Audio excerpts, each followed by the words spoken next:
So let's look at another one of the new posts in the Mabinogi Korean Eternity section that just recently came out. I want to go straight to Dumbarton's school. So what do you think of the new Dumbarton that was briefly shown at the showcase?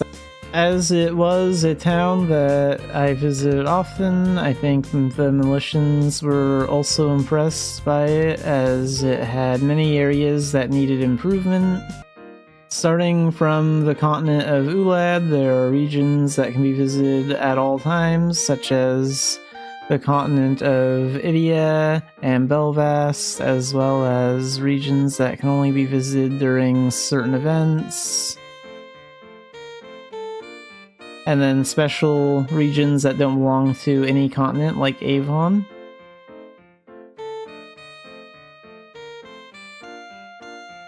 And this area is like at the end of Saga 2.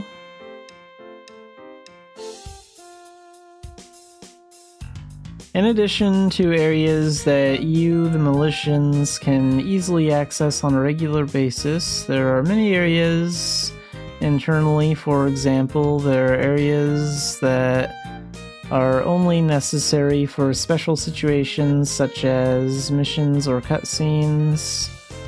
There are also areas that cannot be entered on a regular basis and can only be entered when carrying out a special quest, such as the mainstream. Due to various limitations in the existing Pleon engine, there were cases where similar looking areas were composed of multiple areas. There were also quite a few one-time event-only areas that were no longer used. Therefore, in the process of porting to Unreal, we had to decide which areas were essential and which areas should be improved first. Dunbarton, a representative village where many Militians come and go, the development room also poured out various ideas to improve Dunbarton to make it richer and more convenient. We were able to reorganize various elements, starting with the previously considered inconvenient paths. After several discussions with the planning and art workers, we established the following major criteria. So yeah, they really improved Dumbarton, and you can see that in the showcase. Dumbarton has many convenient facilities centered around the town square, but there are some areas that are inconvenient, such as having to go around in a circle. So like the Dumbarton Magic School at the moment, you have to like go far to the left and go up some steps and enter, or far to the right and go up some steps and enter right now, and there's this big ugly wall right here. Well, that's going to be going away, and so is that little wall right there, right in front of the doors to the magic school. And this is what's going to look like in Unreal. So some of those training dummies are gone. There's a big staircase here, so now you can just walk right up. And then the little barrier in the center of that entrance is now gone, so you can just walk right into the magic school. I think this looks really good. This is a really good update. And then the town office is also going to be improved a lot, so they're going to... Right now, these two boards are like kind of in the center, and there's like a staircase on the left and right side for accessing the town office. But now it looks like they're going to take out those two staircases, move those two boards all the way to the left here, and they're going to just put one big old staircase in the center, so that's great. I checked the traces of all NPCs that were standing in Dumbarton one by one and readjusted the place elements.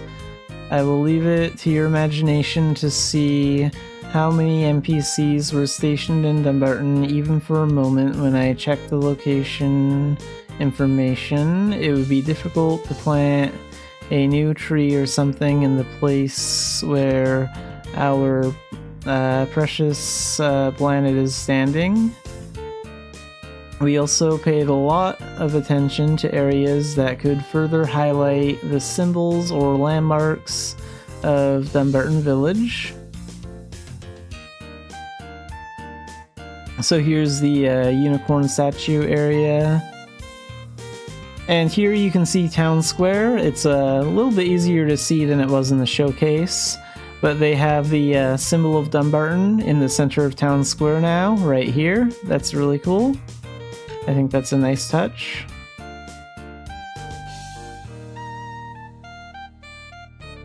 As you trade, you can see that the symbol of Dumbarton is a unicorn through the icon. The location of the Unicorn Square, where enchantments were entrusted long ago and concerts were held, has been moved to the center, and the stone statue has been upgraded. Okay, so this is going to be like a different statue then. The central square where everyone gathers has also been beautifully engraved with the unicorn symbol, which again you can see right here. That looks very nice. The buildings that play important roles, such as the bell tower and the government office, have also been rebuilt larger and more splendidly.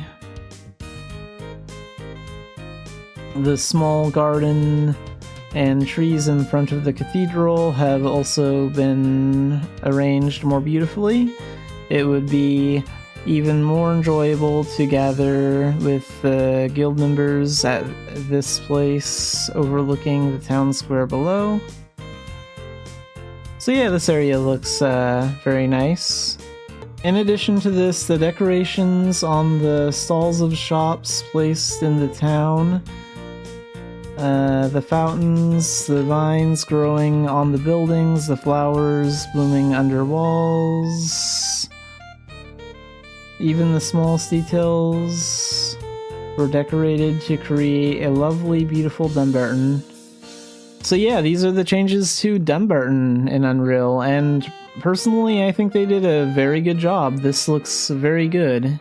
It still looks like Dumbarton, and it not only looks better, it is better. They actually fixed some of the flaws with it without drastically changing the way Dumbarton is. So that's very good. Okay, so we'll be looking at another post in the Eternity section on the Korean site called Materials That Exist in Erin. So just like the real world we live in, there are objects and materials with various textures in Erin.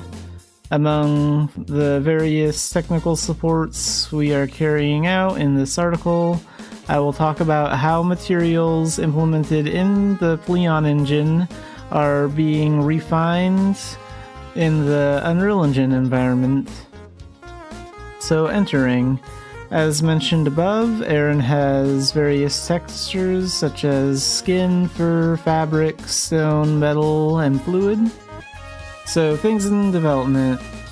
It can be broadly divided into materials used for the environment and materials used for characters. Let's first look at materials used for the environment. So, vegetation. There is more to consider with plants than you might think. The color of the leaves and stems, and the degree to which they change depending on the surrounding environment. Shaking handling for physical collisions and optimization using various techniques depending on density all need to be sufficiently prepared in advance. Since Pleon Engine does not support parallel processing, there were limitations in vividly rendering vegetation. The Unreal Engine can utilize technologies such as multi-threading, and object instancing. So it is possible to create vivid vegetation communities to draw Aaron more richly. So here you can see like some of the examples. So fluid. Fluid substances like water also have various states depending on the environment. These calculations were also not easy in the past specifications, so there was a limit to expressing them using texture animation or sprite sequence. Eternity plans to actively improve these areas. Personally, I am really serious about expressing water more beautifully. So yeah, water is gonna get a lot better. And you can see some pictures of it down here.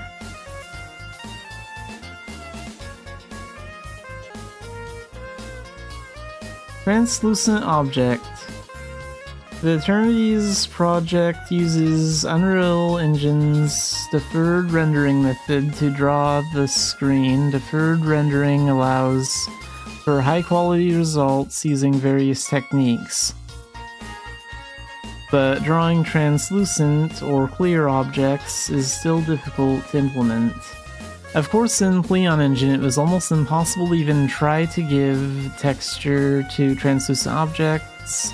But in Eternity, our TAs are struggling today to create translucent texture that suits Mabinogi by mixing real-world reflection characteristics with NPR expressions. So here you can see some translucent bubbles here by the Dumbarton Bank. So dyeing. In Pleon Engine we used a unique parameter called illumination color that only exists in 3D's Max, a 3D authoring tool for dyeing things. Since this can no longer be used in Unreal Engine due to changes in the 3D file format, we implemented the dyeing function without significantly changing the existing character creation pipeline through a roundabout method using several techniques. So here you can see like a picture of some wings. And these are like ribbon wings.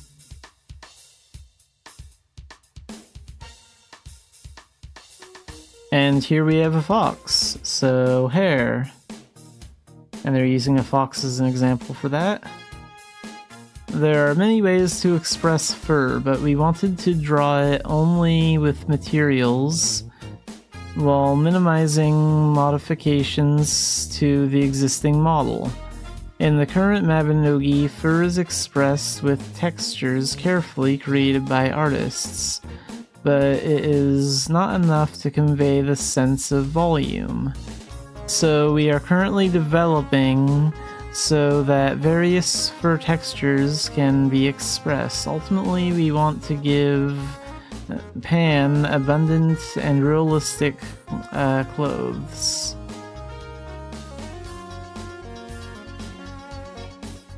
And here you can see like what the fox looks like with more realistic fur in the game. So in conclusion, I briefly introduced the main materials under development. I am trying to show you a more wonderful version of Aaron in your imagination. So yeah, this was pretty good. It's interesting to see like how they're redoing like all the textures for like plants and characters and clothing and stuff like that, because and water, because like it is a lot of work. So let's look at another post in the Korean Eternity section. So in search of our ancestors' legacy. For those of you who are waiting for Unreal development, I would like to briefly explain how the Eternity project is progressing from the concept stage. The Eternity Project is not a project to create something completely new. That's good. This is a large-scale update project that maintains the memories that Militians remember while improving quality. Yeah, I think that's a really good thing to keep in mind. A lot of players have been in Mabinogi a long time, and they don't want something completely new. They want a lot of things to stay the same, but improve. So how can we renew the existing things without damaging the emotions remembered by Militians? The first step in that process is to figure out what the current creation was made for. So this is the Fountain of Dumbarton, which every Militian has seen at least once. 20 years ago, what was the intention of our ancestors, written as ancestors and read as previous developers when they developed this fountain? So here you can see 3 images of the fountain. One big one here, and 2 smaller images here. What kind of shape were you trying to express? What is the hole behind it? The answer was found in my ancestor's original painting from 20 years ago. So here's the concept art for it 20 years ago. Also, judging from the religious symbol behind the fountain, the hairstyle, and the shape of the chair, I thought the person sitting was Limerak. That's why I worked in this direction, hoping to create a feeling of compassion. So the statue for the fountain is supposed to be the same as what you see on the stained glass church window. The picture below is the result of my efforts to breathe life into the scenery of Dumbarton while keeping the concept intention of that time alive. So yeah, this looks pretty good for the new fountain in Unreal.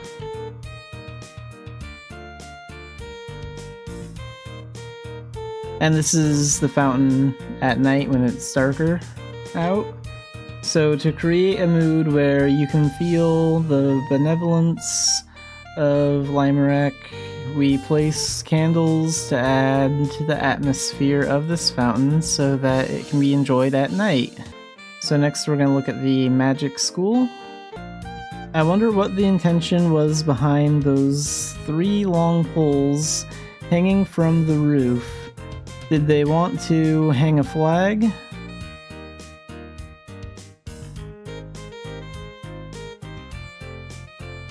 This also allows us to read the direction of the concept from 20 years ago.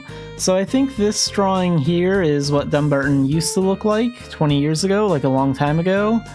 I know that Dumbarton got like a update at some point over the years, so that's why this like structure is here. They removed that when they updated it, I think.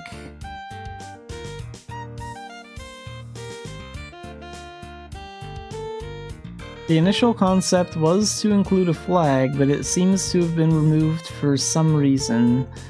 If the flag couldn't be added due to a specification limitation that prevented it from moving, I wanted to include it, and the original drawing below is what I intended to do.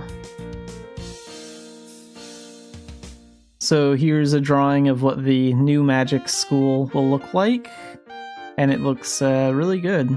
It was a good idea to add a staircase here.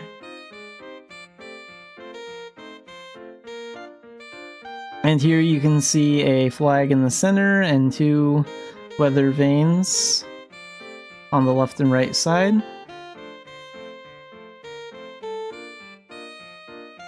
Of course, we don't just make it as is. Here's the current idea. Instead of going with 3 flags, I've mixed in a weather vane to add some fun. We also added a school bell that wasn't there before. So there's a new bell on the side. In order to resolve the inconveniences that existed while using this school, we have also improved the route to make moving around more convenient.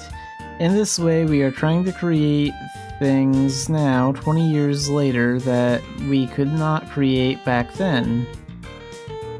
Then what about the character? It's not just the background that tries to preserve the original sensibility. Let's take the monster imp as an example.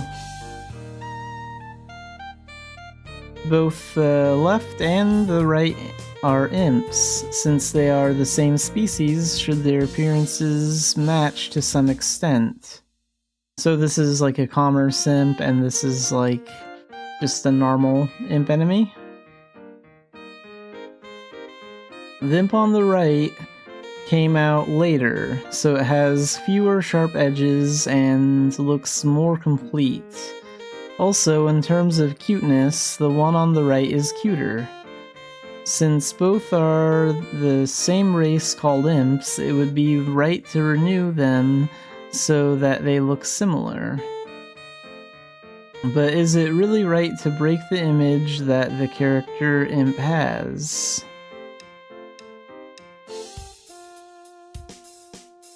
If you think about the symbolism of the character imp that the Militian remembers, it would not be right to renew this guy in a cute way. So this is what the imps are going to look like in Unreal. So the image of the existing imp has been maintained, but the form has been renewed with better quality.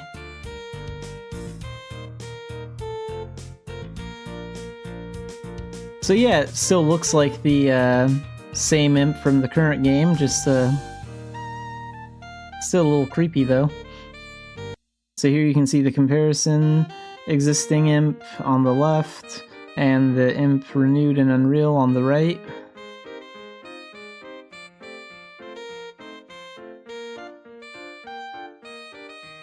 Preserving the Aran scenery that Militians loved while also adding new things to make the scenery in their memories beautiful. This is how the development of Eternity's project is progressing. So yeah, I think they have the right idea. Keep the game the same, but renew it and make it look better. Because there are a lot of players that have been playing this game for 10, 15, 20 years, and we don't want a completely new game. We want to keep the game looking the same, but better. So they definitely have the right idea. For a peaceful night in Militian, so we will be looking at another one of the Korean Eternity posts, and this one's about the new BGMs for the game, the new background music. So this time I would like to talk about the background music that was introduced at the 20th anniversary Winter Showcase. They played the new themes for Dumbarton. First of all, please read while listening to the new BGM of Dumbarton that was first released. So they have a new BGM for Dumbarton during the day, and a new theme for Dumbarton at night. And they also added the new songs for Turconale during the daytime and during the nighttime, and for Tailton during day and night. But since they ask us to listen to the new BGM while we read about it, let's listen to the new Dumbarton theme during the day.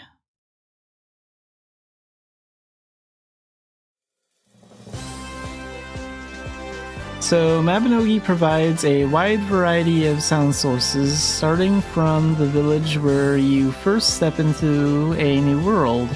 Many NPCs you encounter in Aran also have their own theme songs. I think every Militian has a BGM that they cherish and love the most in their hearts. As the service has continued for over 20 years, BGM has also been gradually accumulated. In the process, some sound sources have been rearranged into an orchestra, and title songs such as Old Legends Told by My Grandmother When I Was Young have been consistently rearranged into various versions.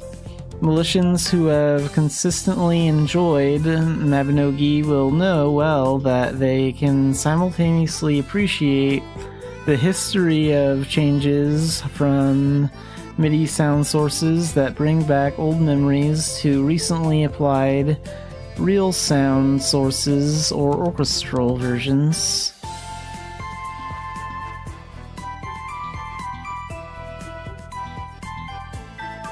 However, I started to wonder if it would really give that kind of impression to those who are new to Mabinogi. When I do mainstream, I often go back and forth between different regions. Since the BGMs that change as I move between regions are all produced at different times, I always felt that I could clearly feel the traces of time, and this always bothered me. In addition, since we are now moving to Unreal Engine, I also thought about whether there were areas where we could enhance the emotional experience. The exciting and lively town BGM, which is Dumbarton's, is good, but what if we maintained a slightly calmer and more lyrical atmosphere when night falls? I also thought about this, and I wanted to include a feature in Mabinogi where the sky gradually turns purple and the BGM naturally transitions and becomes calm at the same time. After several internal discussions, we first decided on a direction for producing the night version.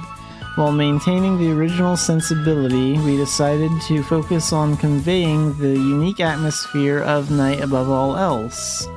If necessary, we included options such as slightly slowing down the tempo compared to the original song used for the day version, changing some of the instruments that give off a lively feeling or lowering the key.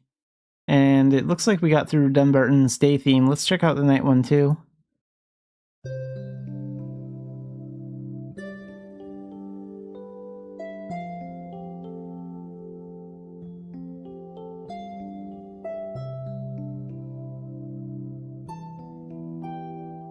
I thought that the night version should be somewhat in line with the original song that will be used as the day version to create more synergy in order to smoothly change from day to night while maintaining the concept and atmosphere of the original sound source. We internally agreed that it would be good to consider refining both day and night. In other words, the original song needs to be revised or improved. Unlike the newly produced night version, the day version needed to be approached much more cautiously because there is an area of familiarity attached. In order to transplant the unique emotion conveyed by the original song as best as possible, we collaborated with our in-house sound team Neccord and explained what emotions were mainly conveyed in the existing BGM and what kind of atmosphere, concept, and characteristics the region themed on this sound source had. After receiving a lot of feedback and discussions over a really long period of time, improvements to the day and night version are also in progress.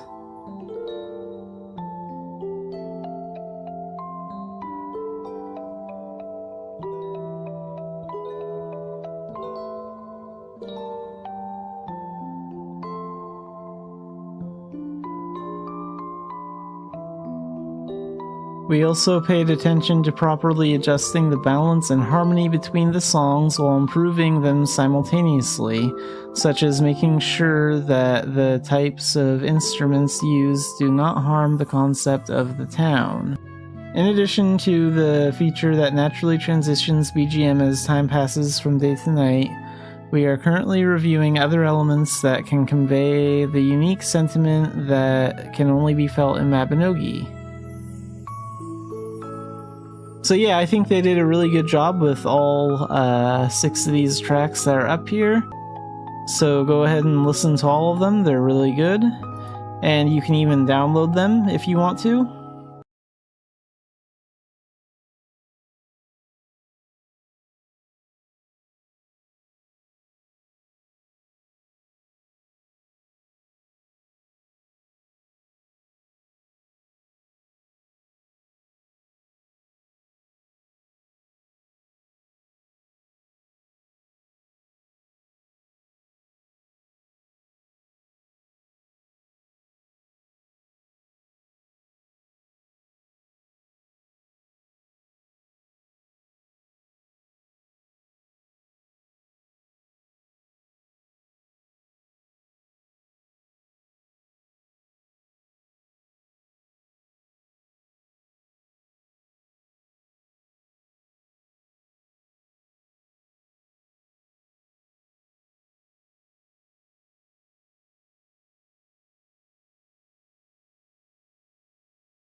Alright, let's play some Mabinogi today.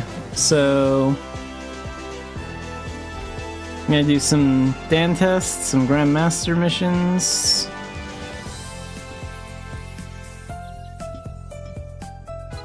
So I'm already outside the hole for Dan tests.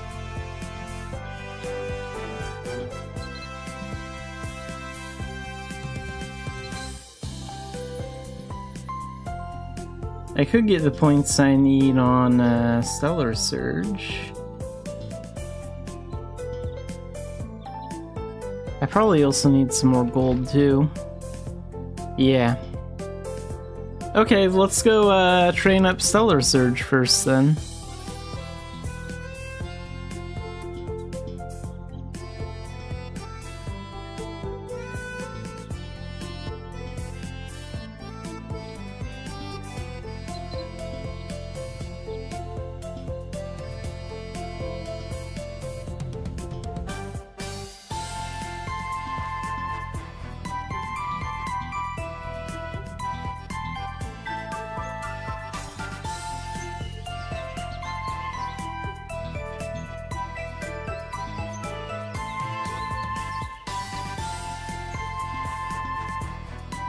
Gotta find a nice empty training area.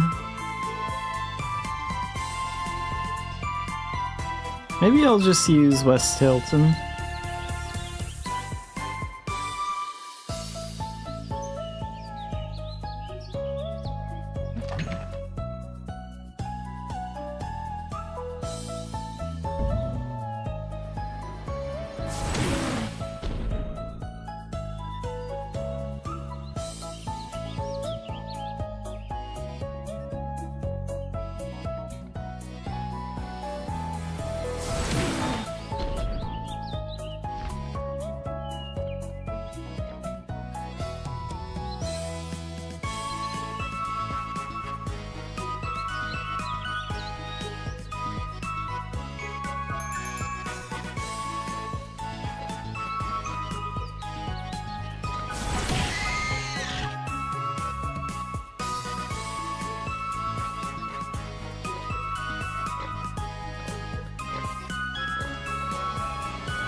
Let's actually do this. Let's do a rebirth for starters.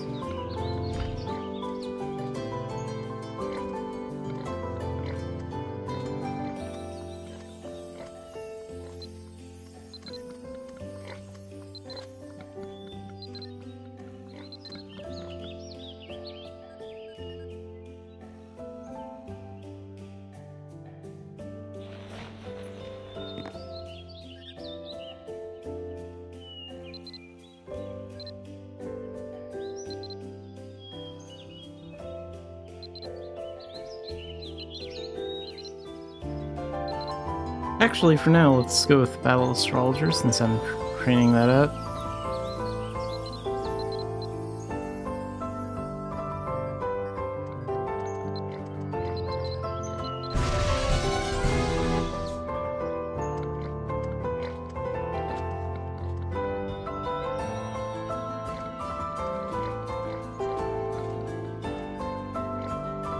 And now Dark Diviner is maxed out. So before I continue,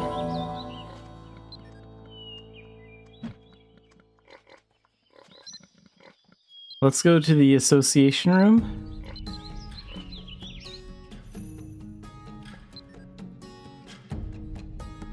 And let's get the candidate for Elemental Knight.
Welcome in, Otaku.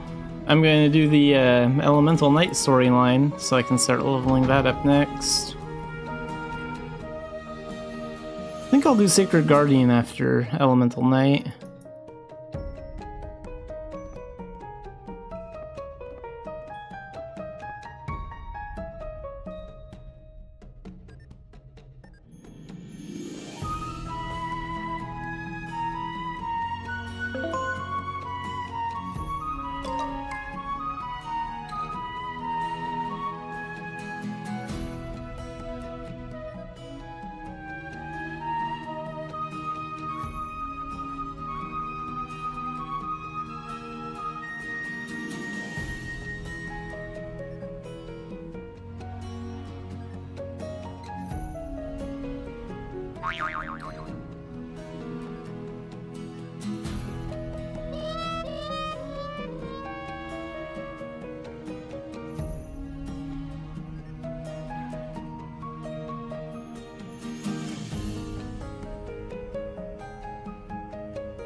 Okay, talk to Lunid next.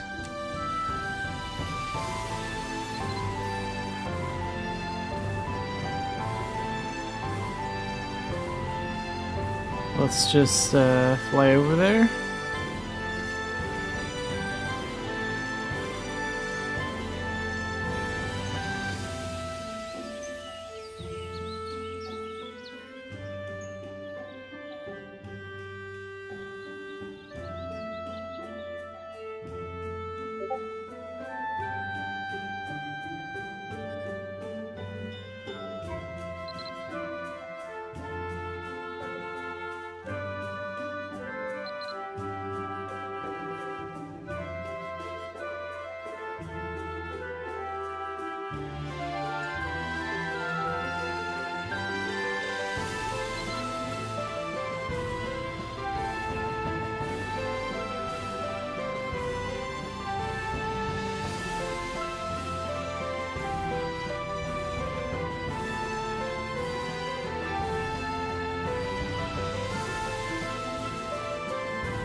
Okay, use the dress to see the memory.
Okay, so alternate between close combat skills and magic skills.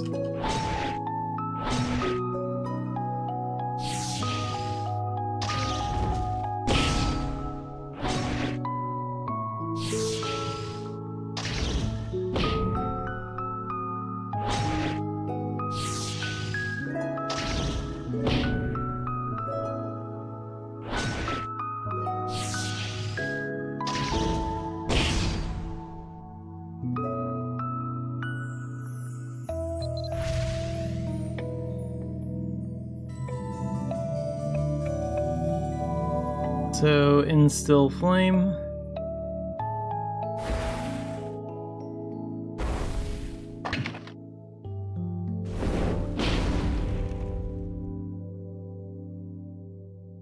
Flashing steel. I think this is one of the new ones.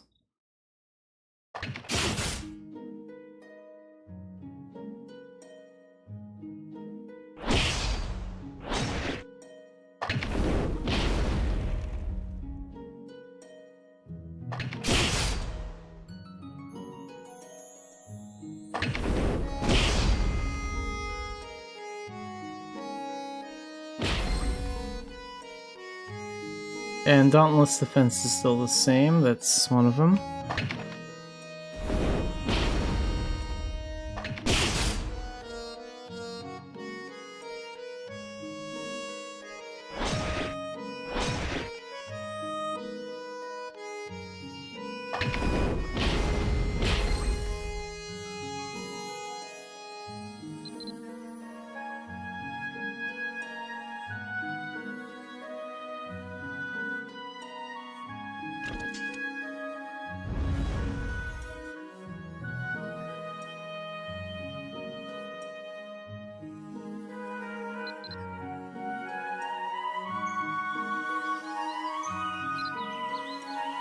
So back to the association room.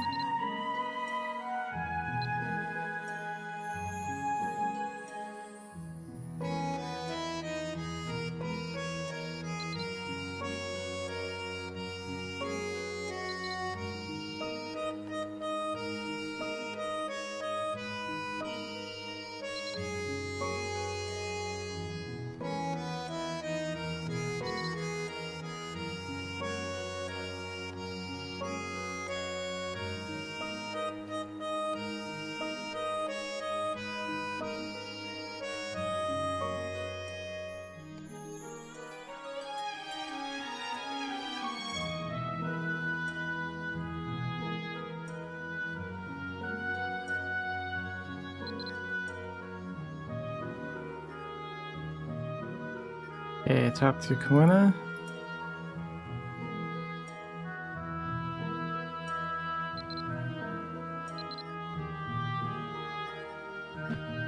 Oh, so now we get to try out our skills.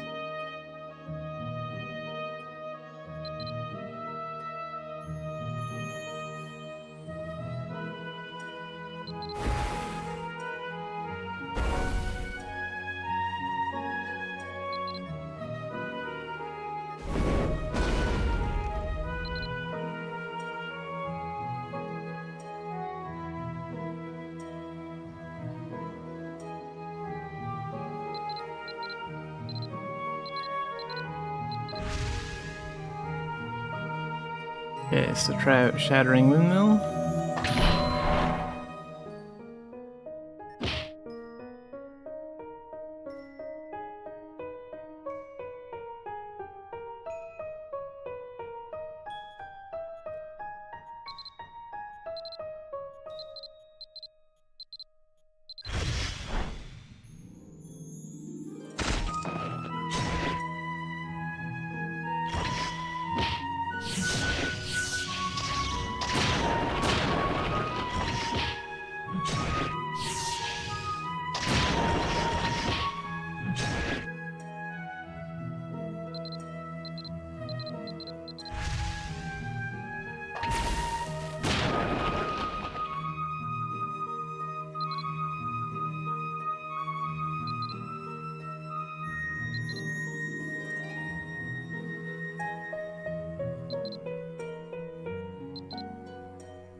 Oh yes, now we have a skill instill elements.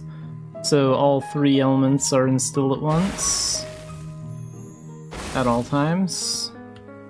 Before that was impossible to do and you had to instill them individually.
And we have access to Elemental Knight. And there is more story about her that we can do later. But for now, let's go ahead and switch Arcana so I can level up a new one.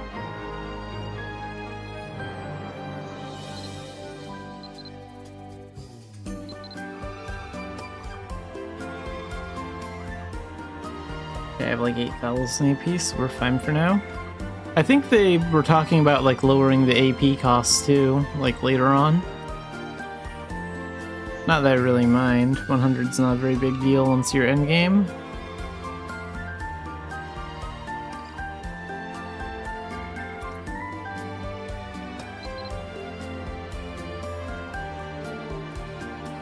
Okay, we only have instill elements.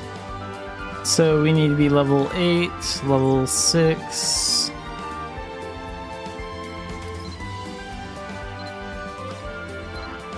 Level 6. Okay. 2 skills we need to be level 8 for, the rest of them level 6. So yeah, we're gonna have to level this up a bit. But what are all the skills again?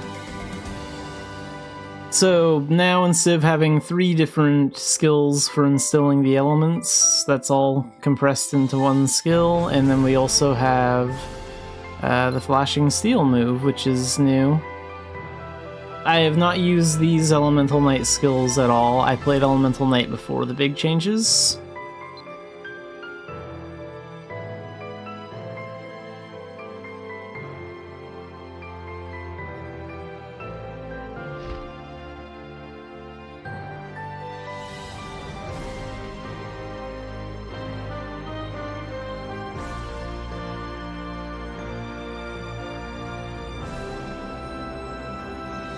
Let's see if we can get our hands on a Beltane Pass.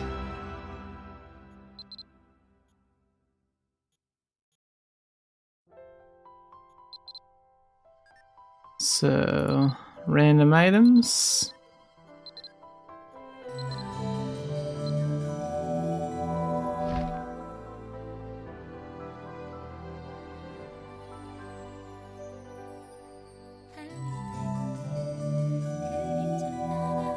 Speech bubbles.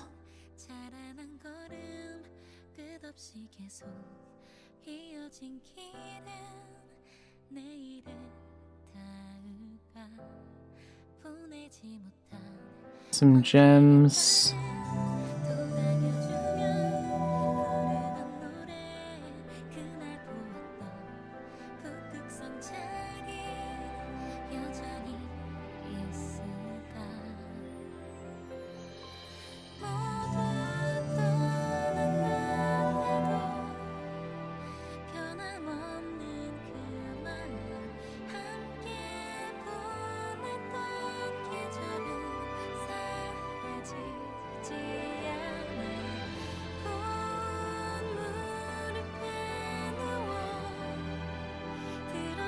Get rid of all this.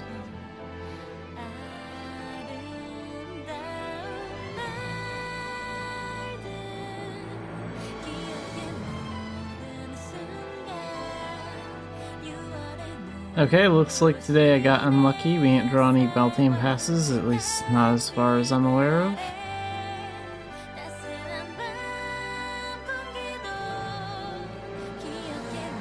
But we can go buy some from the event NPC.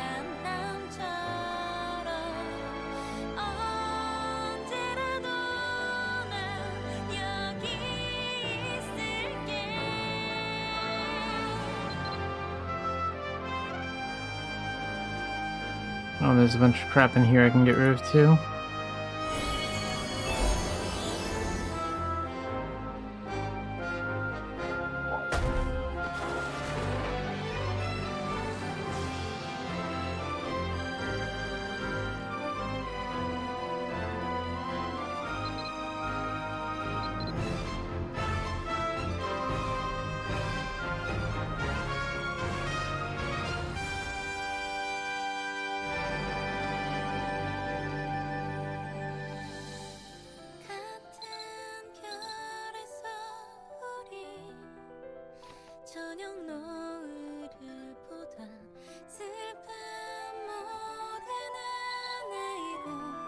Let's go to the master plan NPC and get a pass.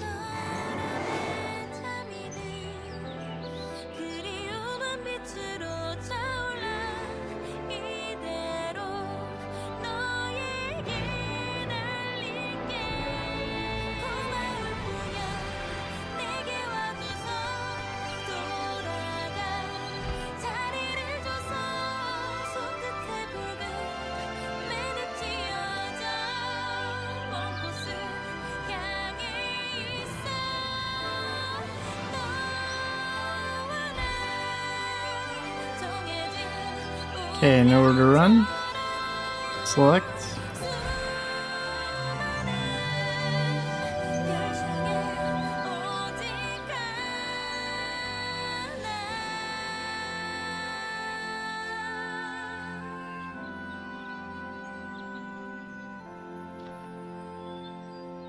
And then we'll go to Avalon Gate.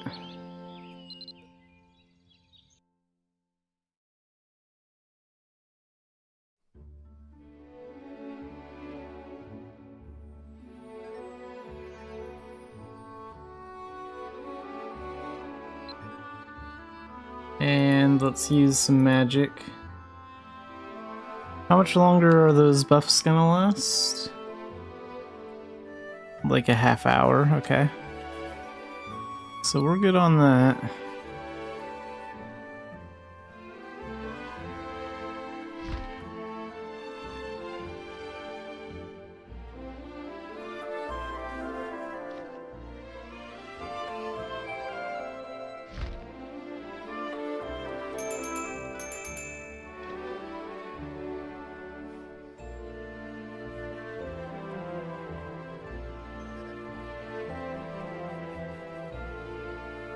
Okay, Palpatine mission, nowhere to run, elite.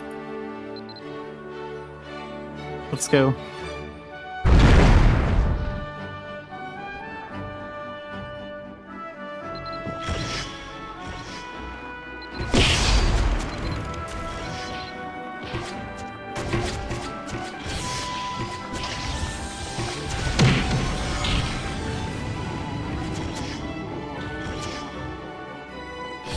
Only downside is I'm not gonna have Dark Diviner skills to finish off the bear super easily, but that's alright.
And level 200.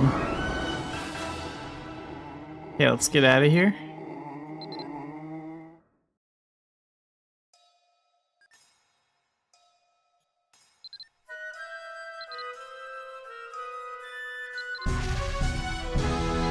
Oh, we're only level 4. Wow. After all those levels? It's going up slow.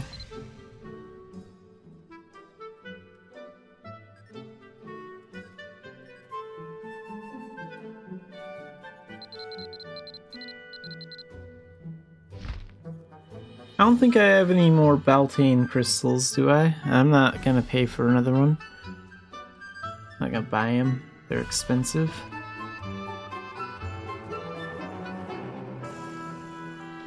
Yeah, okay, so we're done here then.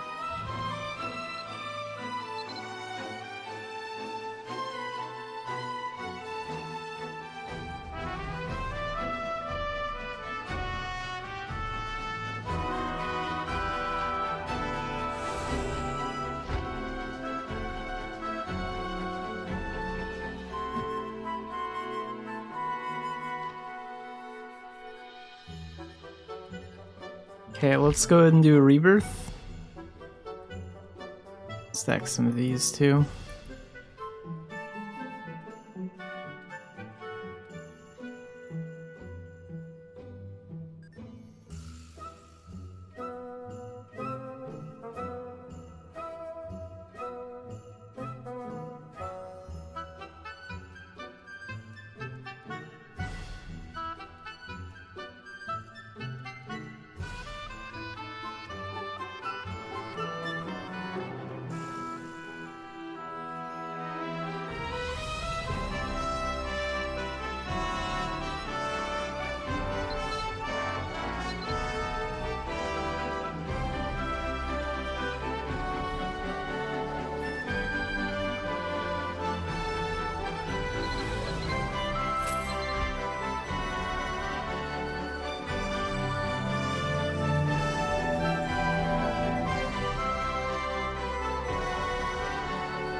And we're going to go to some of the castle dungeons, because there's a couple of transformations I actually need from there.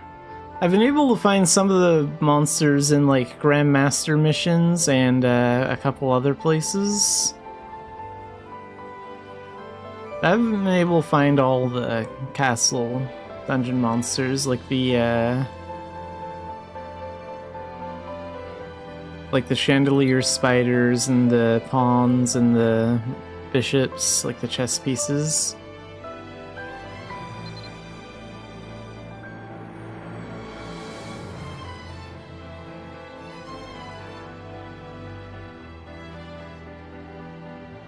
The housing area will just have to be completely torn apart and redone though in Unreal.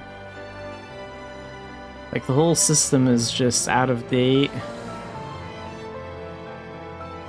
Like, housing is one of Mabinogi's weakest points, like... Almost every other MMO out there has better housing than Mabinogi.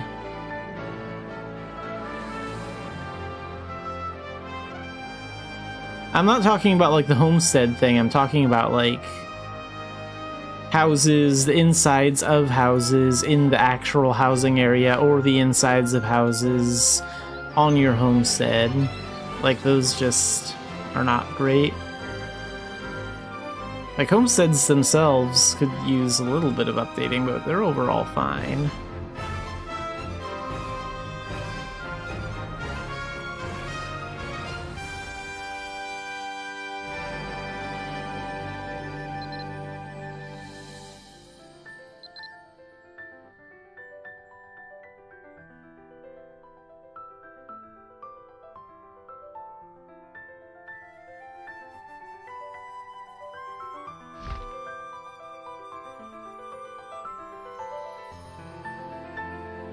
Okay, where's that pass I bought? Here we go. Let's use this.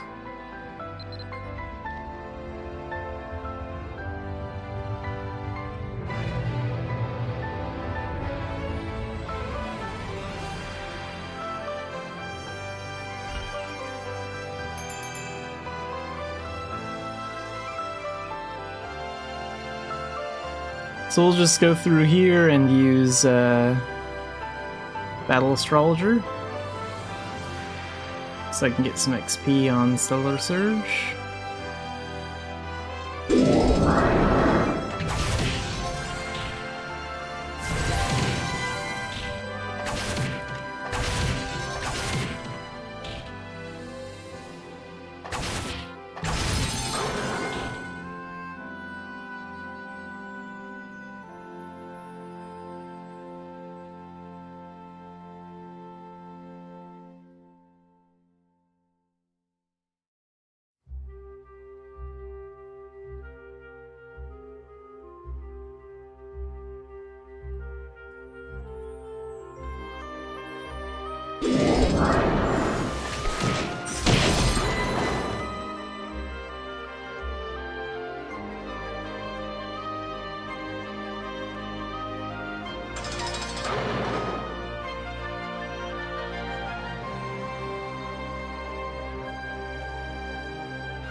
And we can actually learn a lot of these other Elemental Knight skills now.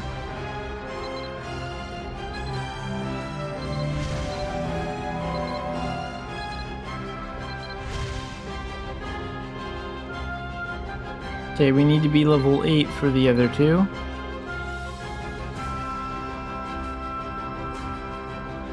But really quick, let's swap over to here.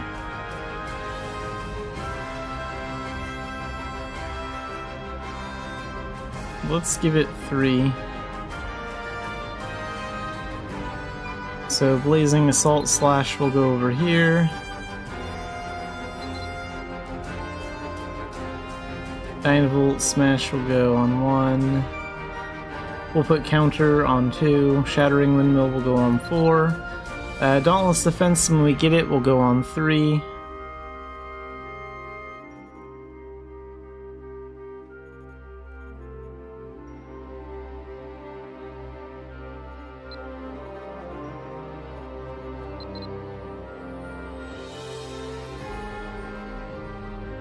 Windmill will go on 7.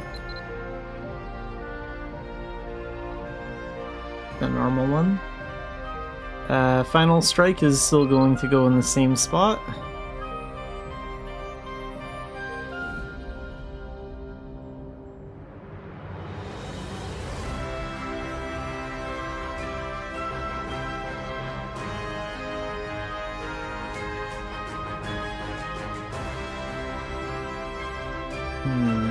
Let's see how I have that worked out. Okay. I'm just kind of planning out where everything's gonna go.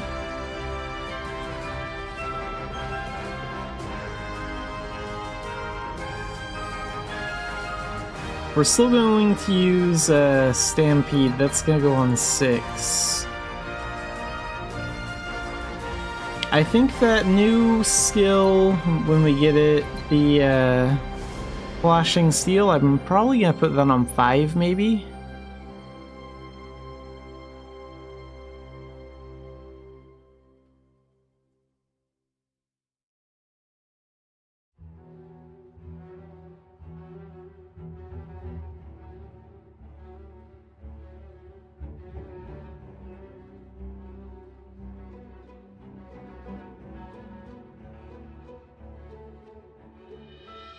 Oh, what about Instill Elements? Well, hang on, we'll put...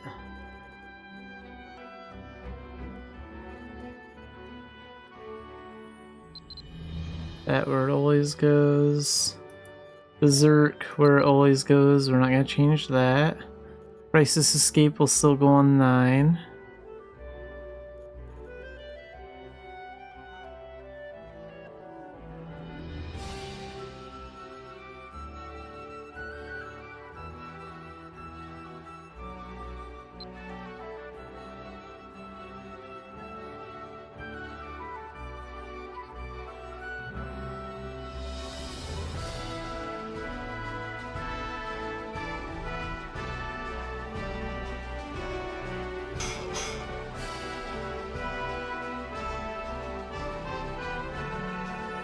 Let's go and put that up there. What else am I thinking of? Maybe I'll put Instill Elements on F1.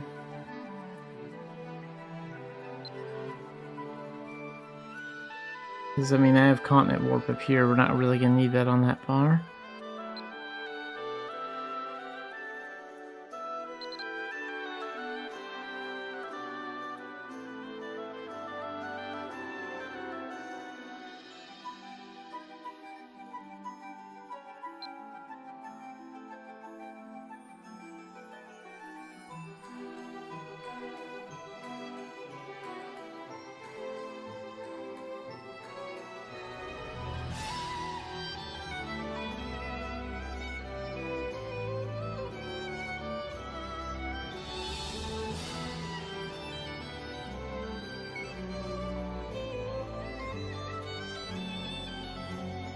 Okay, so the last skill I want to put up...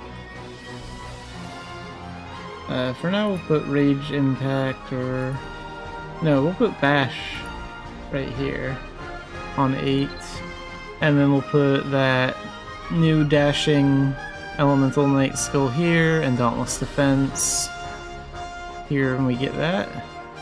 Perfect.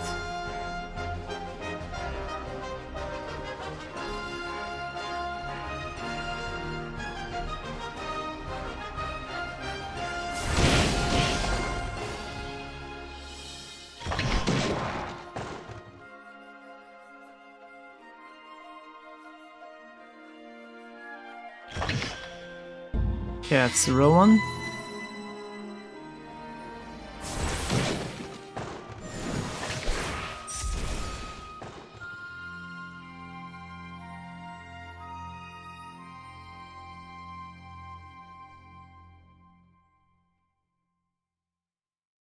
Wait, so if we can have like 5 cards, I have my non-streaming character, I have Xanafied Cat, Neko, Lion, and one more that I haven't quite created yet.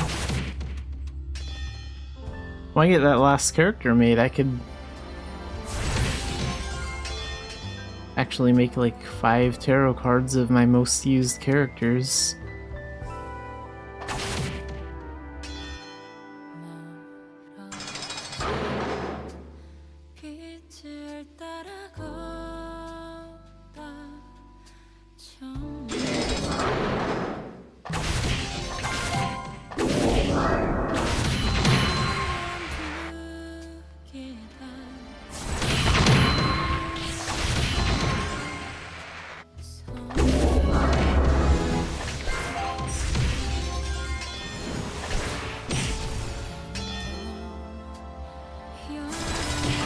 I'm gonna summon that bear. That's 2 fine leather drops from here already. That's really good. I want to see more of those.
Need one more point on these phantom tableware.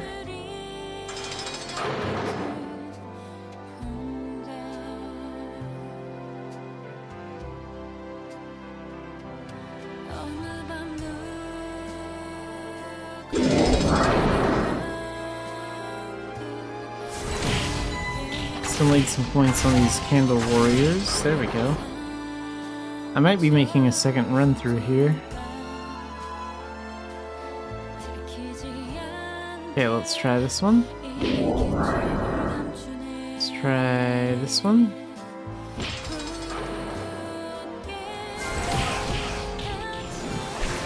Oh, these guys are transformation. It's been so long I didn't even remember if these guys were on the list for monsters that you could turn into. 3 fine leather drops so far. That's very nice.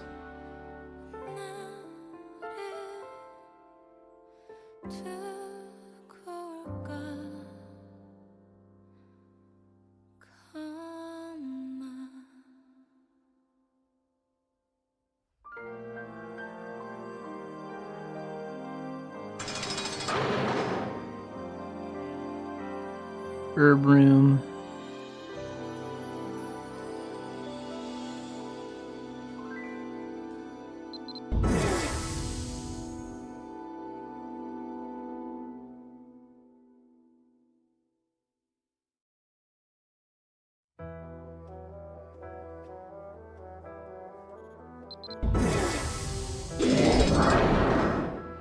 I definitely need points on the bishops.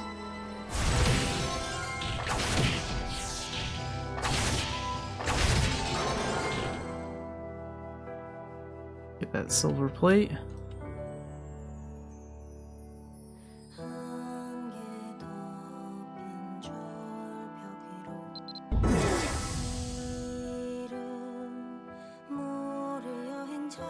I think the cat is barely a little bit faster at running than my actual character.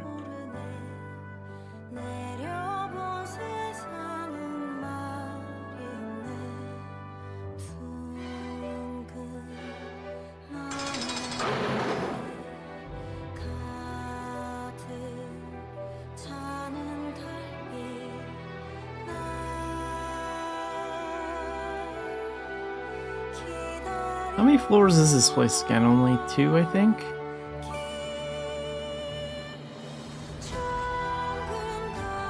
Might be 3.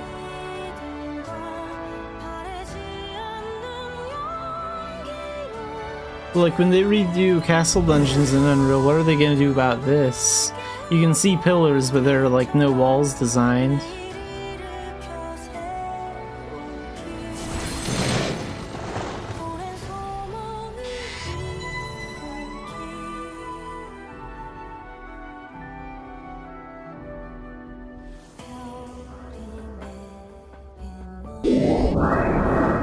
Oh, I definitely need points on those spiders. That's one reason why I'm here. For my second run, I'll probably just use a Dreamcatcher a lot.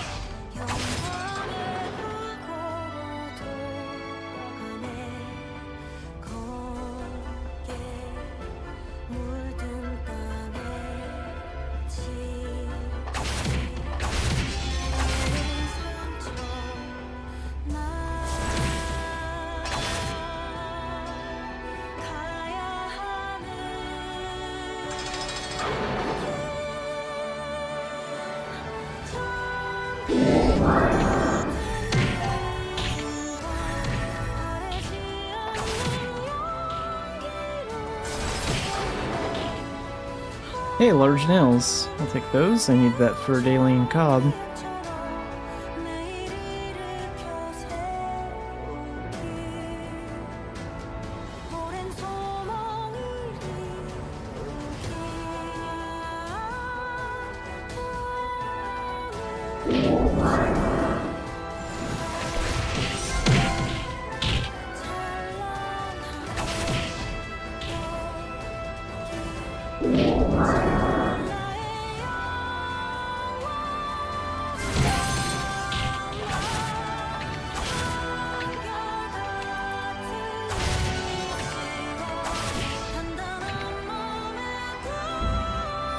Get that.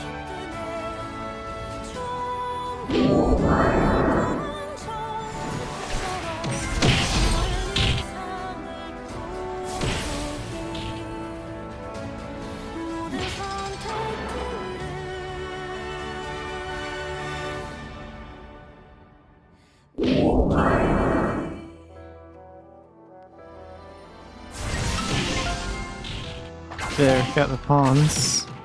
Need a lot more on bishops though, and need to also finish collecting rook.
Welcome in, Saint Rats.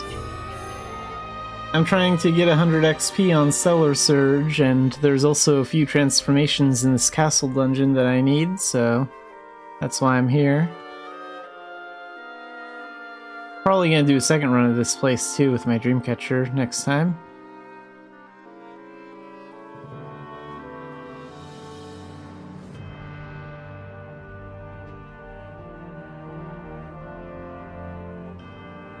Oh yeah, and I maxed out Dark Diviner, so that's why I have Elemental Knight active right now. Like, Dark Diviner's level 50 now.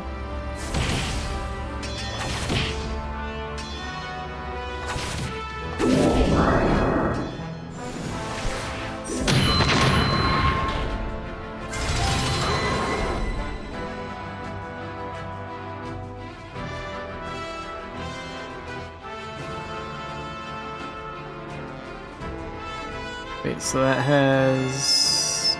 Okay, one or two more Stellar Surges and we'll be all set.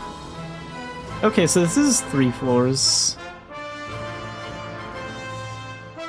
It's been so long since I've been in a castle dungeon, I've forgotten.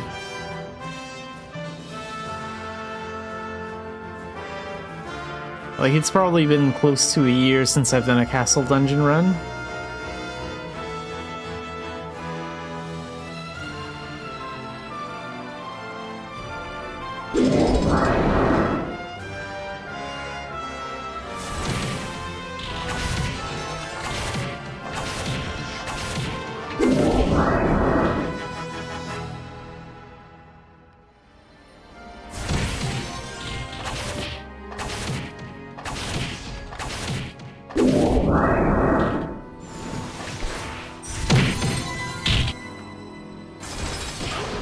Okay, that should do it.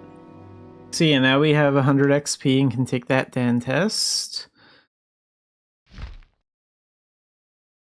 Let's take this off.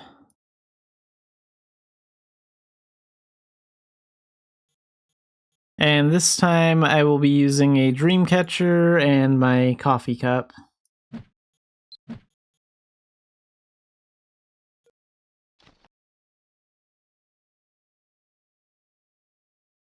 Actually, technically the coffee cup can use elemental knight skills too, now that I think about it. It counts as a melee weapon. So I could use the Arcana here if I want to.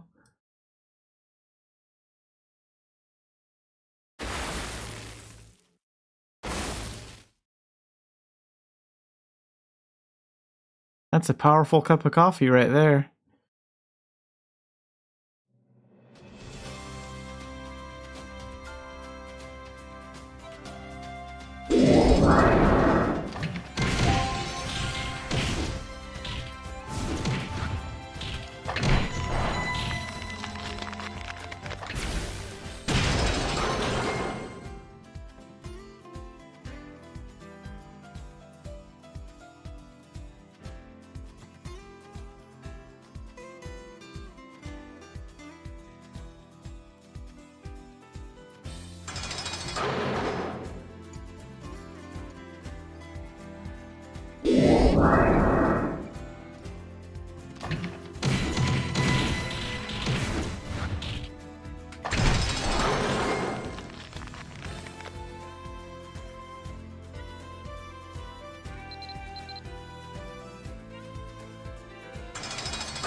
Let's find out what the right orb to hit is so I can avoid that. I want to fight as many monsters as possible right now. Okay, that one. Top left. It's a lot of pawns.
Okay, so we finally got the bishop transformation.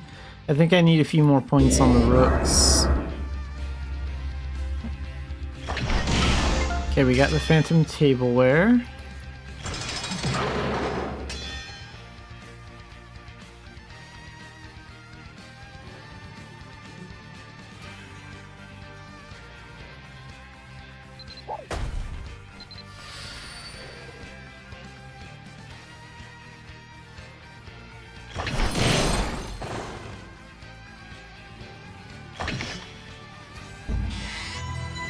That's the real one.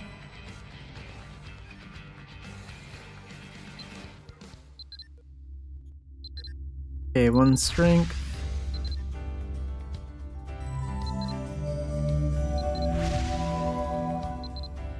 One intelligence.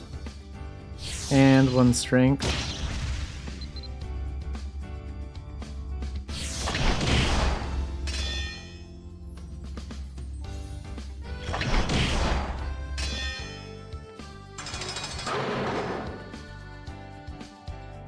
How well does the Dreamcatcher color match the character outfit? Actually, that's pretty close. It kind of has like a goldenish, a gold-brown color to it. That matches the armor pretty good. Nice. Because I couldn't really equip it before to check earlier because I only became like a master adventurer recently. Okay, we have the rooks.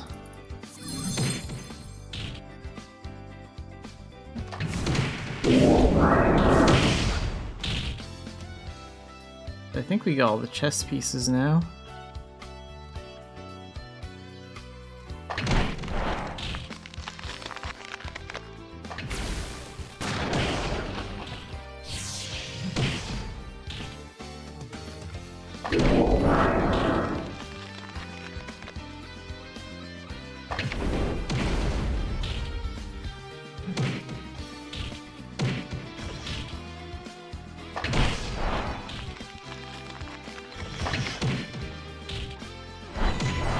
Oh, there's a boss key. Nice.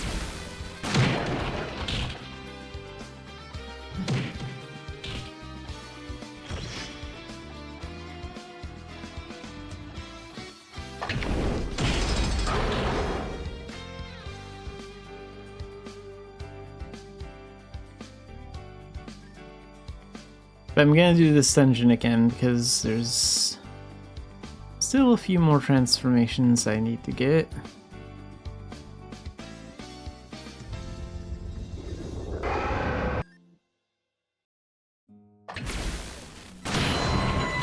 Done.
I need to get another pass from the guard.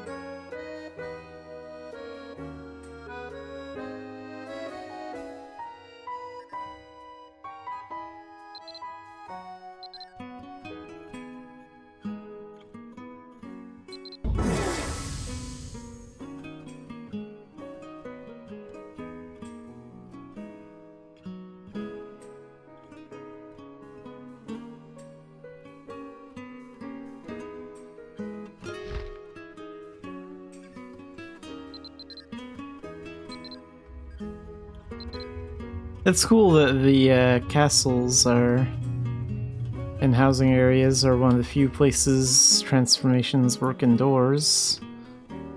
The Xanafiedlion is too big to fit through those doorways.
I think I got Phantom Tableware done already.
Did I finish collecting those candle things?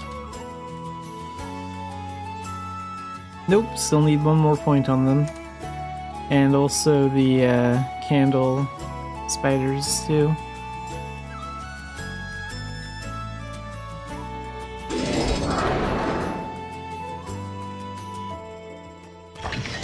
There we go.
Okay, I think I still need key pounds.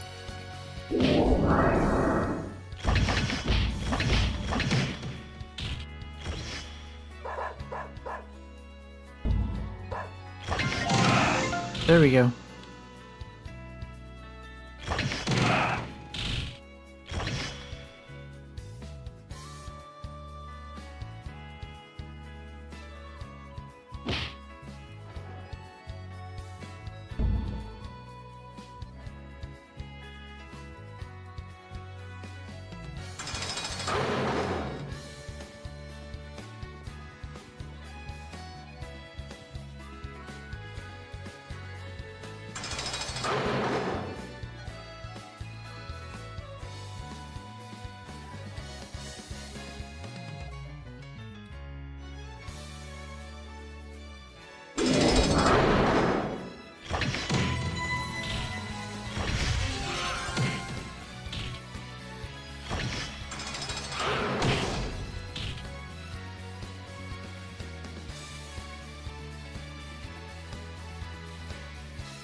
Let's get 2 more Elemental Knight skills here.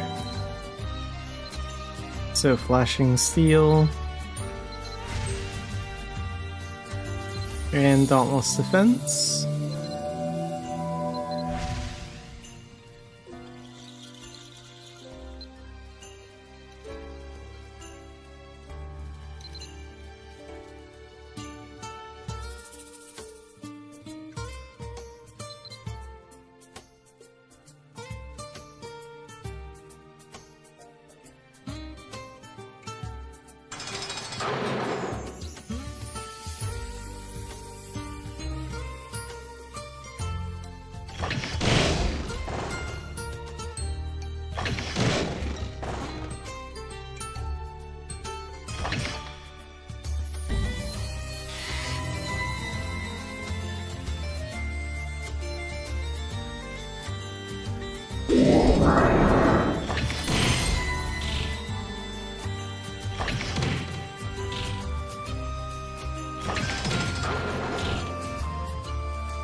Alright, that's good. We got a lot of transformations here.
And really quick, I will be right back.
Alright, and we are back. I also wanted to check the Korean website and the NA website to see if there were any new posts, and so far nothing.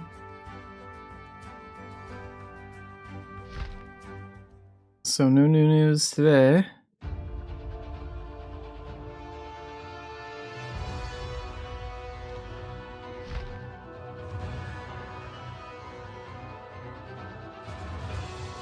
What do we have for the daily shadow mission today?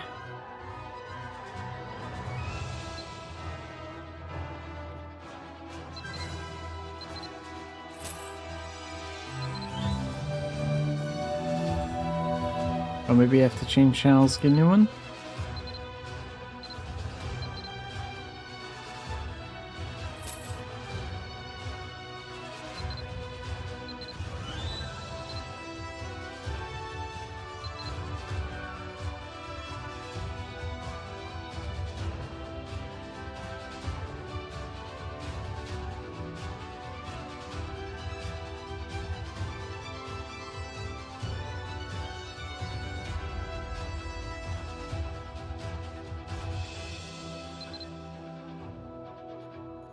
Defensive battle. Sulfur spider. That sucks.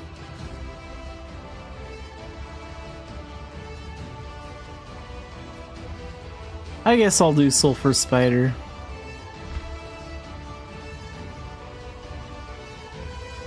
Let's go and dash over there before that pass expires in 3 minutes.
Oh no, I guess I need the sulfur spider transformation too.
Oh, you're talking about that jousting match that's like in Gen 9 or something?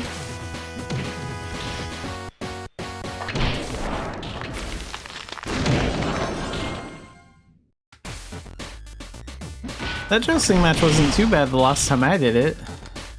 Then again, maybe I just got lucky. Oh, okay, yeah, Gen 10. Well, pretty close.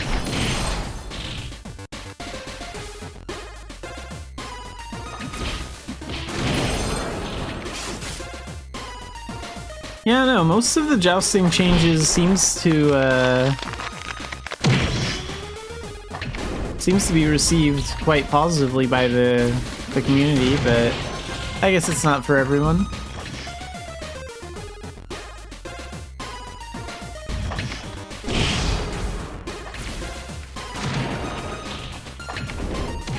I don't really do a lot of jousting, so, like, I don't know. I don't really have an opinion on it one way or the other.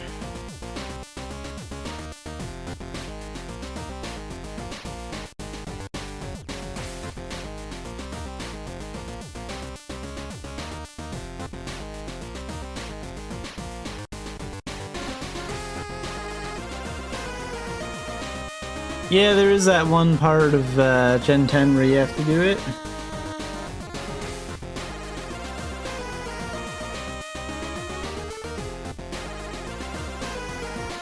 Luckily, both those matches are pretty easy, I think, for the most part.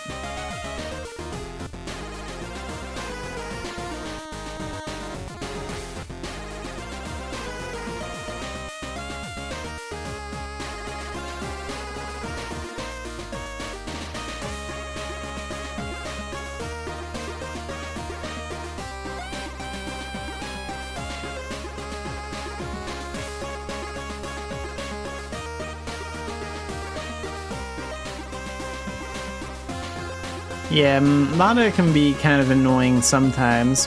Like, Adair is no problem. That one's sort of just a training match, and then the other guy just sort of depends on... Depends on how lucky you get.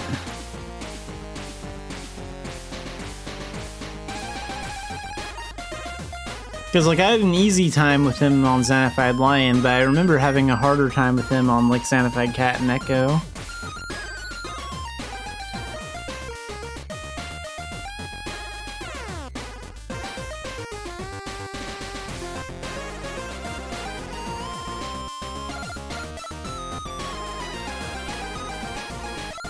I wouldn't think it would, but I wonder if, like, character race has anything to do with, like, how well you do with that.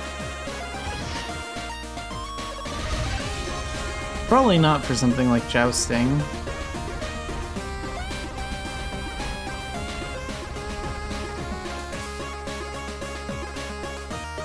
Oh, let's just wait for that to go up to 100, then I'll use Meteor again. Not even gonna enter the room!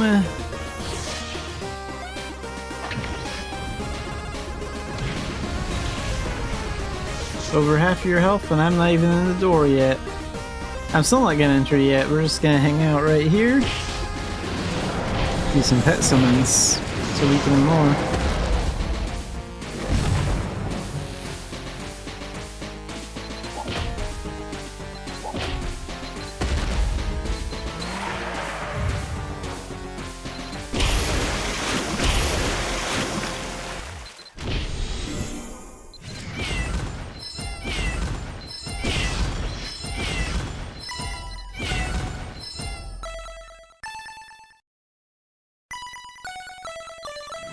On that one too.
Okay, more HP and strength.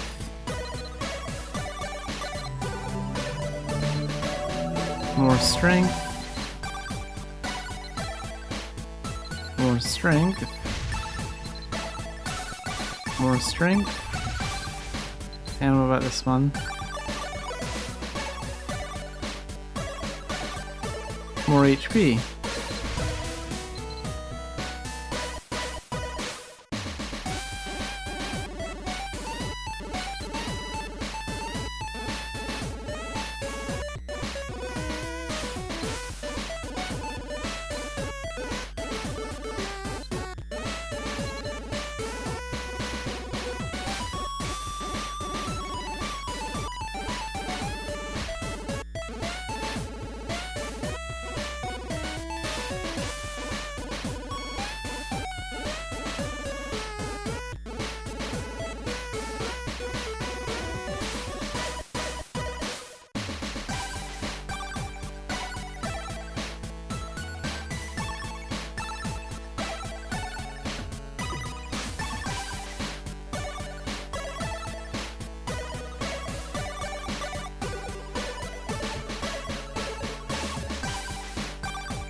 Oh nice, so you're already like onto the Arcana staff.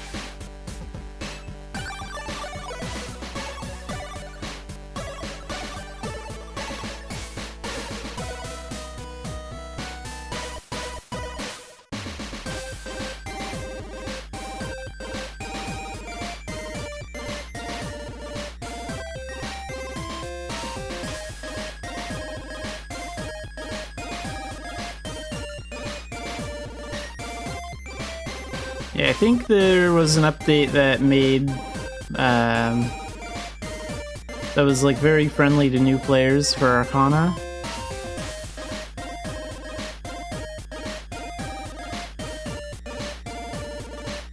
These over here. What should I do? What's my spirit weapon quest? What do I have to do for that?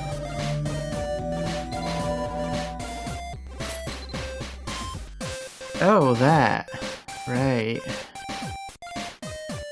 I don't want to do that yet. I want to do that with like Dark Diviner, and I'm trying to level up Elemental Knight right now, so later.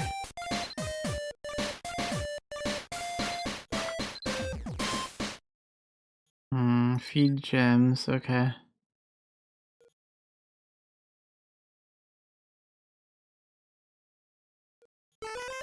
Yeah, I think the flying high thing does like an Arcana boost thing too.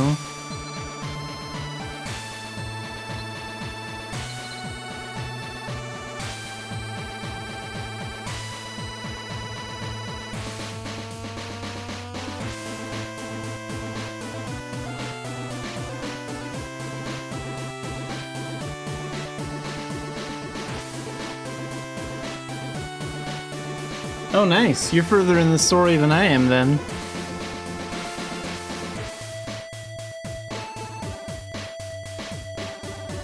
I'm like most of the way done with Gen 25 on one character. That's as far as I've gotten in the story for now. And it's been like that for the past 5 or 6 years.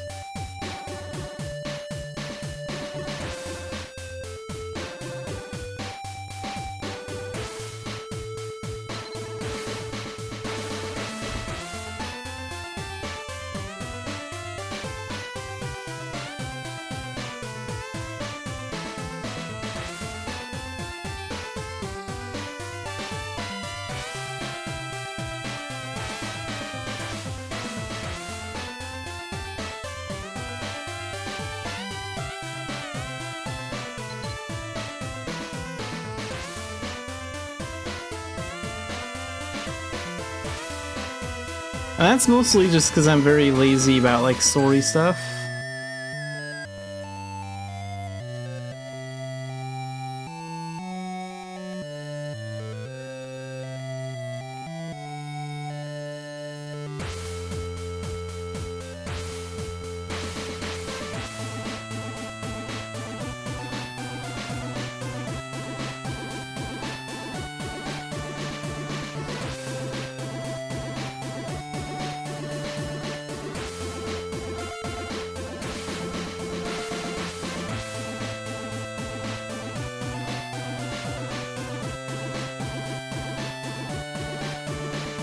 Maybe I'll take the story seriously after Unreal. That might be the motivation. I think I'll wait for the Unreal update to come out before I really take story seriously, and then I'll be determined to like get Gen 27 or 28 or how many they have done then.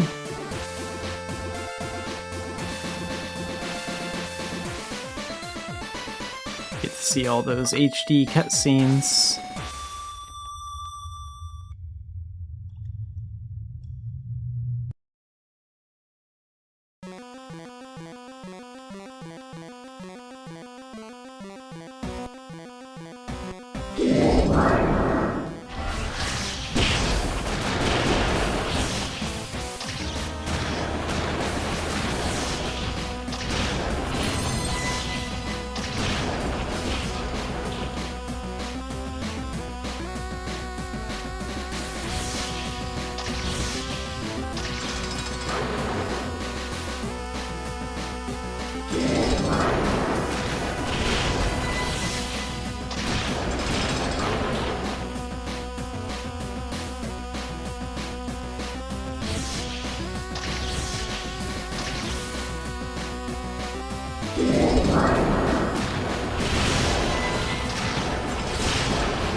Yeah, depending on what, like, mage skills you're leveling, some of them are more difficult than others.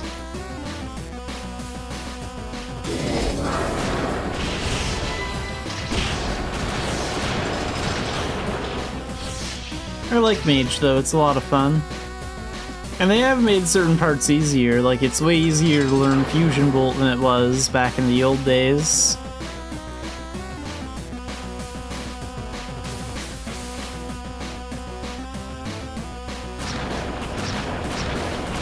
No, I don't usually use rental equipment. I suppose I could, but I just like using my own stuff.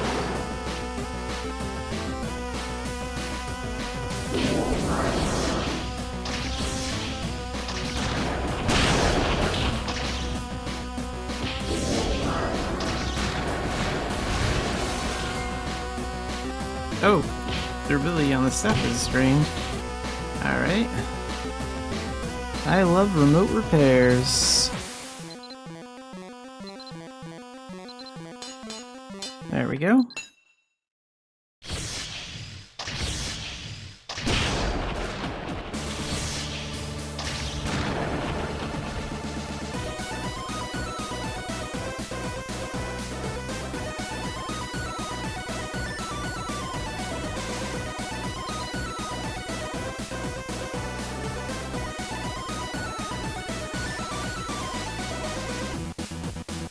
A quick way to level up the exploration level, like it's capped at 50,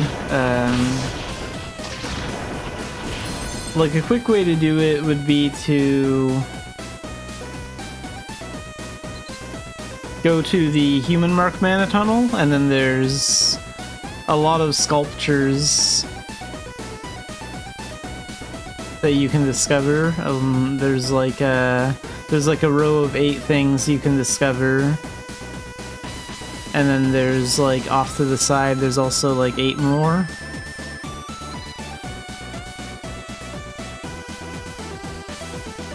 Just kind of repeating that will level up your exploration level a bit. It's also nice if you have Demigod and know where they are, because like if you do that a lot, then you can just Demigod up, and then right when you pass by them, you instantly discover them, because Demigod counts as like a pair of Elrods. It won't like tell you where stuff is, but it'll instantly discover it.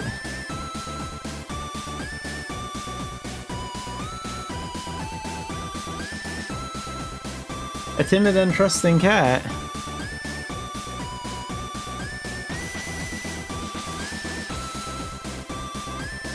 I suppose that's fair. I'm not very trustworthy.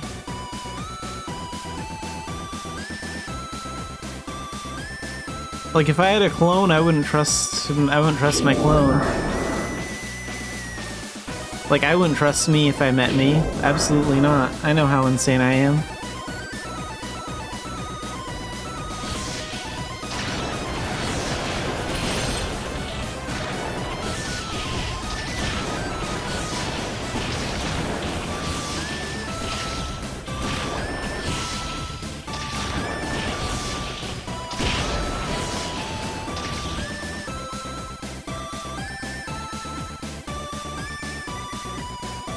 Yeah, probably.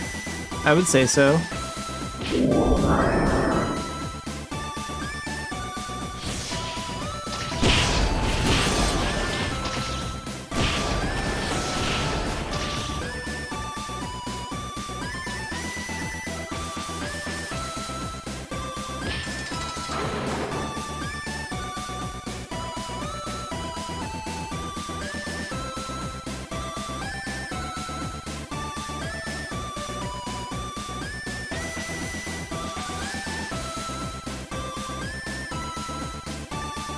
What you gotta do is you have to remember, you have to remember and basically think like Dale Gribble from King of the Hill. He doesn't even trust himself, right? It's like he trusts Hank more than he trusts himself. He has a very short list of trustables, and he's not even on it.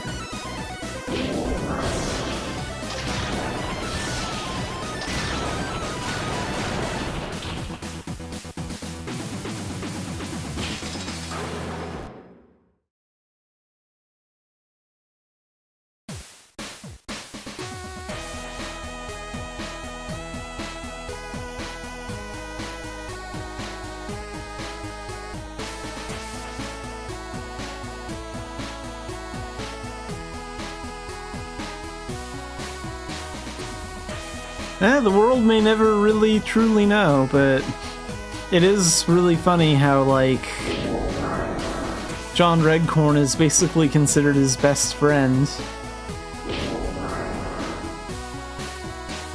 At least as far as we know.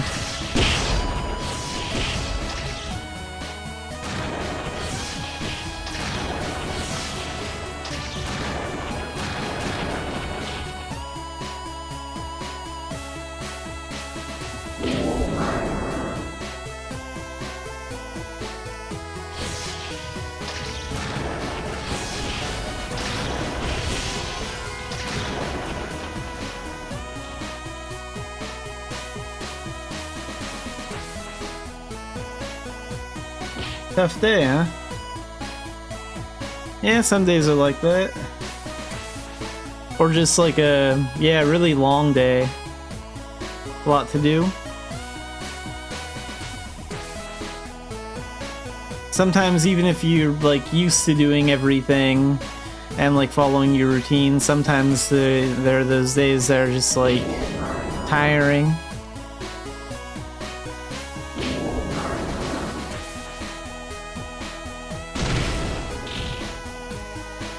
I mean, I get stressed, but how does that lead to, like, trust issues?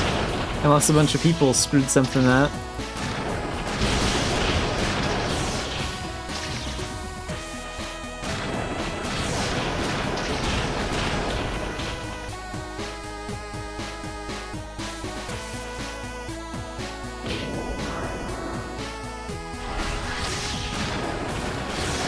Although I am very untrusting of my cats right now, they did knock the internet router off the table today and did some mischievous activity that they shouldn't have done, so a little pissed off at them right now, but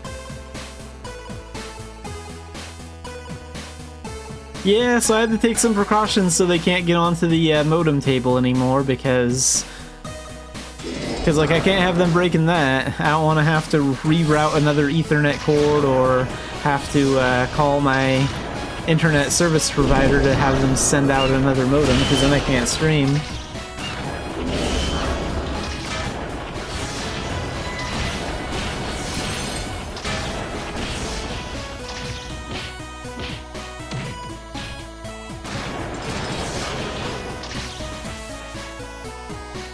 I mean, cats are great, really. I love them, but like they're mischievous by nature. Their job is to cause trouble. So sometimes you get those days where they're just kind of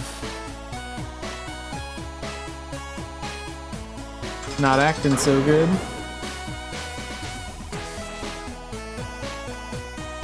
Like right now, I like the barn cats that I fed today more than I like my cats.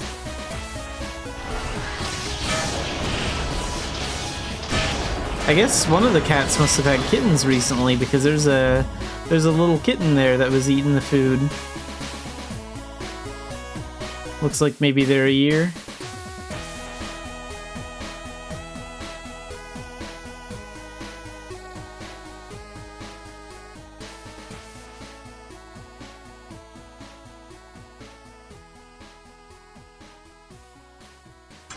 In one room, my cat purposely, like, the cat that I, like, own and take care of, she purposely moves my curtains for my sliding glass, for my glass slider, on purpose. She knows it annoys me when she moves my curtains, so she always, like, moves them a little bit so that a little bit of the, sliding glass door is exposed and, like, light comes in and stuff.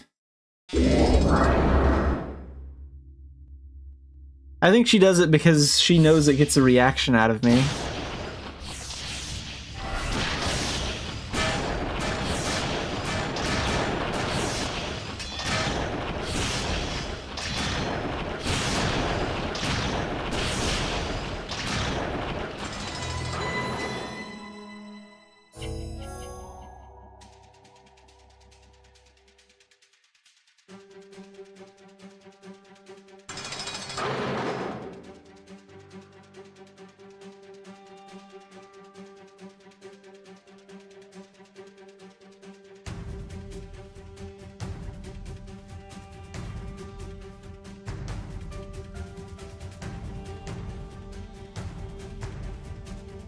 Yeah, exactly. Like, I'm like a vampire. I don't like sunlight coming in the morning. Or especially, like, sometimes I'll wake up, it'll be 7 a.m. and like, the sun will be coming out like it's like 11 or 1 in the afternoon or something. I'm like, no way, it is way too bright for me to be seeing sun this bright right now. I'm closing my curtains. Forget that.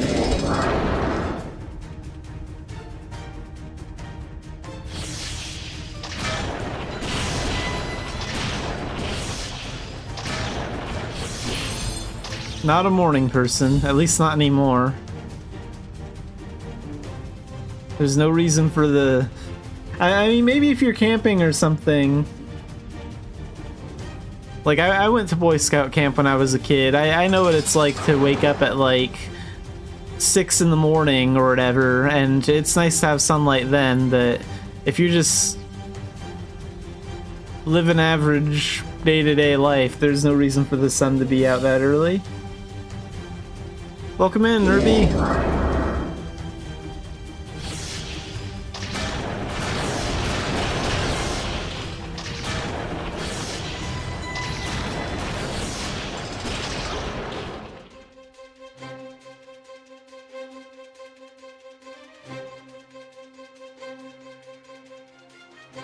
I mean, if you're only getting it to level 3, that's pretty easy. Just go out with a pair of L-rods and find some discoverables.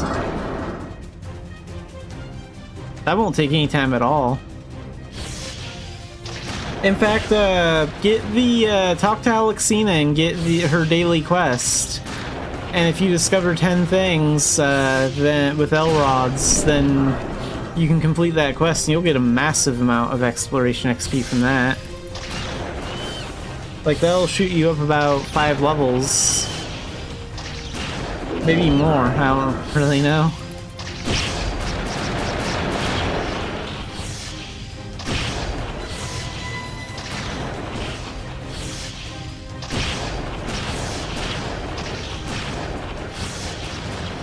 I mean, yeah, you can do quests on the board, but to level up the skill, I mean, well, to level up your exploration level here, you don't really need to do any quests. To actually level the exploration mastery skill, you kind of need to sketch stuff and do a few things, but not for just like leveling your exploration level, though.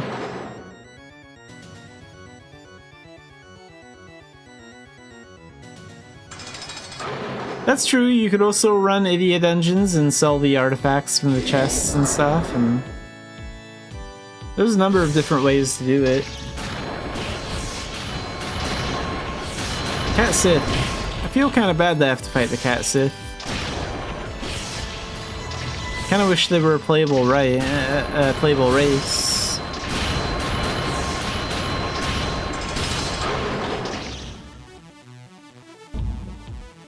Cat people.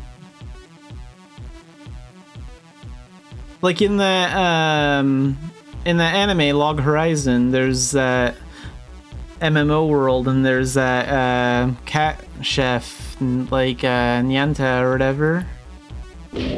He's basically a cat Sith or something.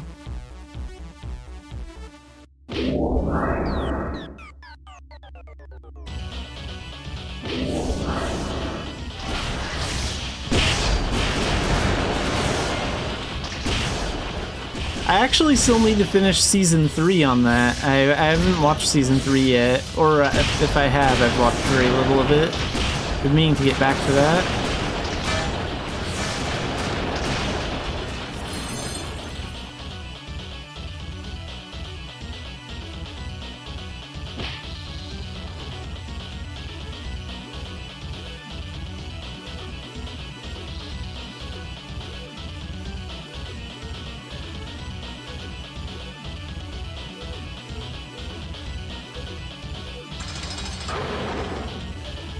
Yeah, that's true. Leveling up your exploration levels isn't the most exciting thing to do.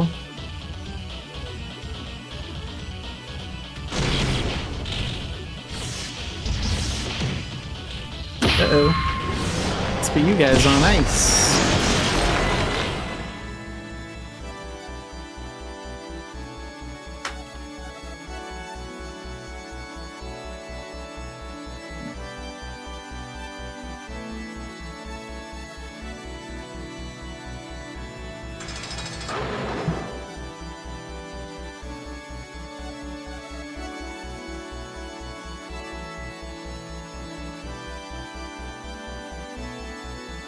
I kind of wish they would do some quality of life updates to Idia in general, like for exploration and other things.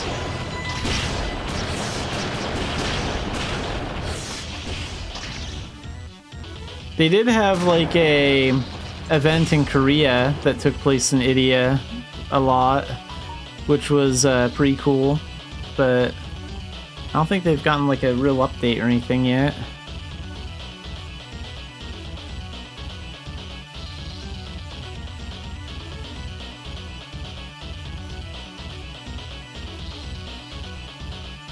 Oh, that one's not difficult. Just go to Belvast, pick up some trade goods, get on the ship, sell them somewhere new, lad. I was done in one run with that.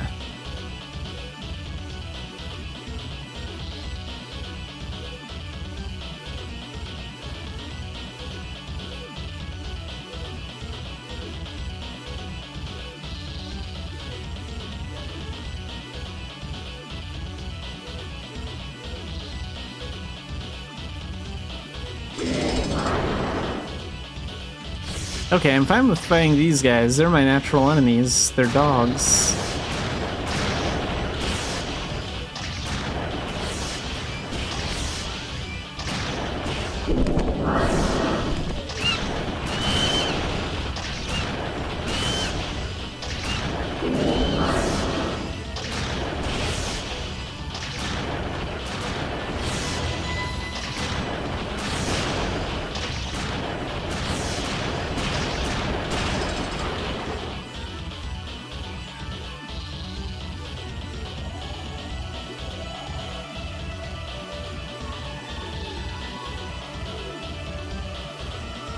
Ooh, level 9. Can I take anything up at level 9?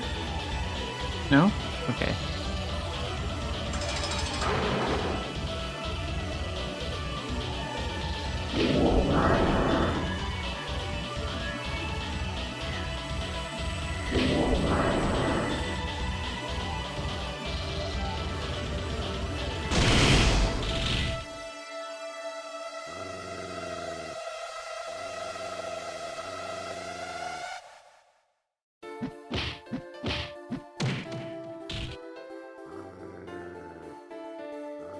Oh, so you found someone to do some art, huh?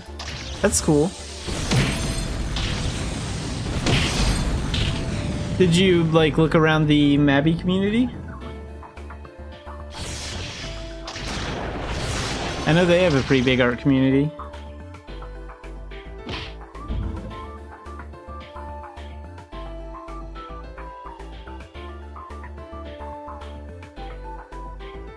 At least you'll also find someone like that knows Mabinogi's style doing it that way, finding a Mabinogi artist, someone who clearly understands the game and stuff. Which is, I guess, kind of important.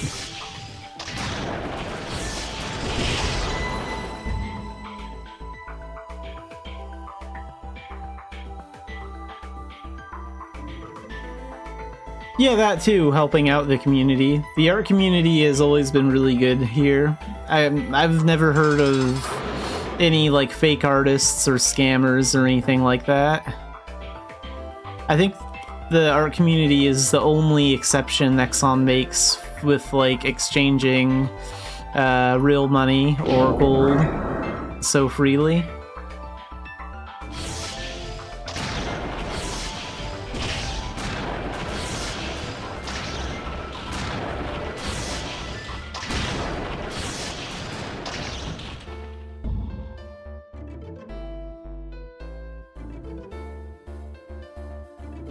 Yeah, let me know when the model's done, and I'll check out one of your streams whenever it's finished.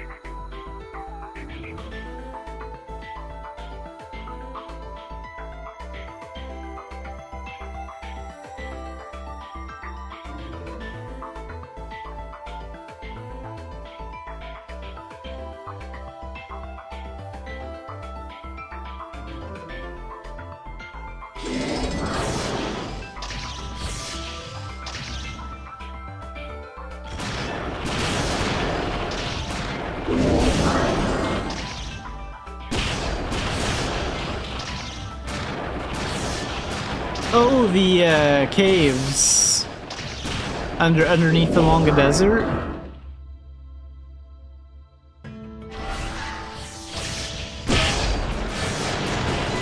I think all you have to do for that is look for a sandstorm, and then there'll be like a spot where the sand is acting up, and then you just like stand there and fall in.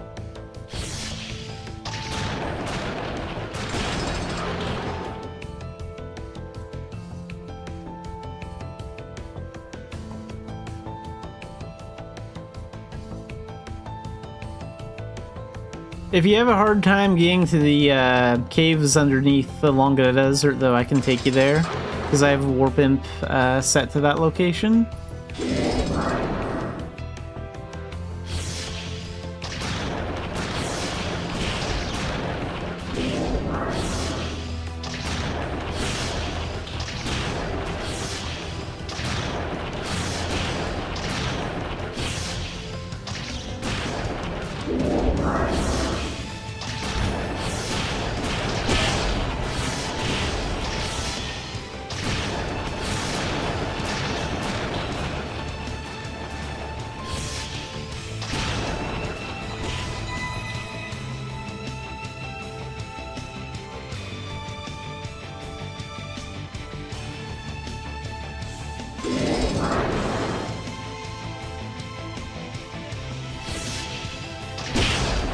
I have a few two-seater mounts. Like, I could take another player there if I had to.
And there's the boss key. Alright. Wonder if those gloves are any good. Never seen that before.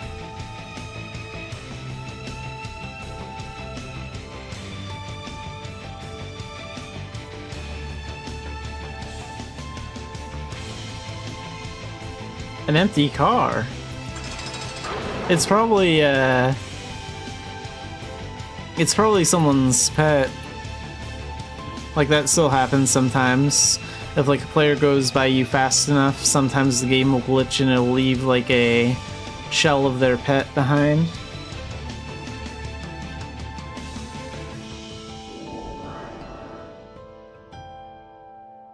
One more level to go.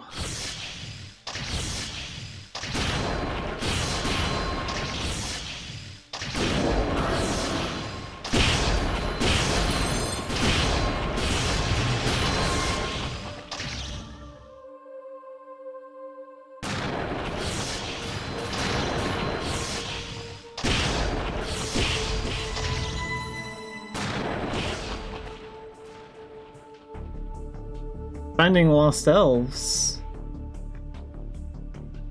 I'm not sure how well that pays in exploration XP.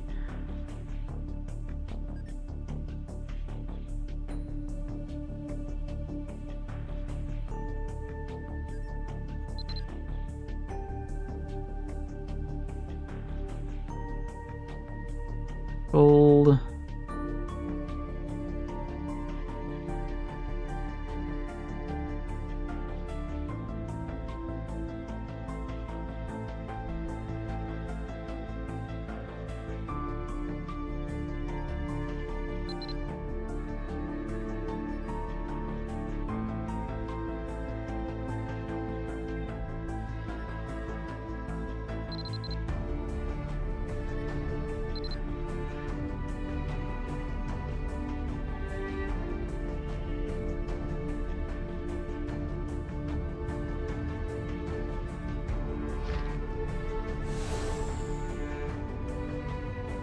Take that off, let's deactivate that.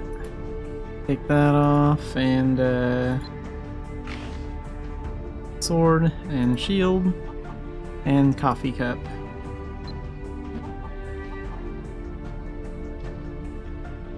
Yeah, I can come out there. But first, here, I'll,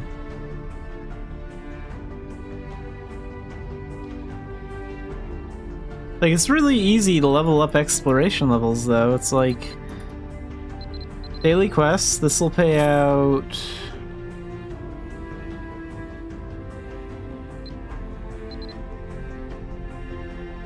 This will pay out 7,000 exploration EXP and 2 adventure seals.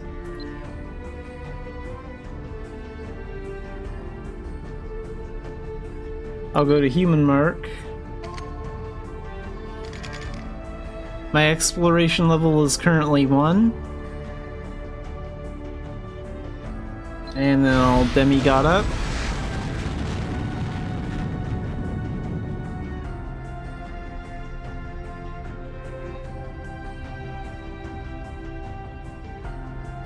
Right where these hero statues are, there's a line of 8 sculptures going out this way.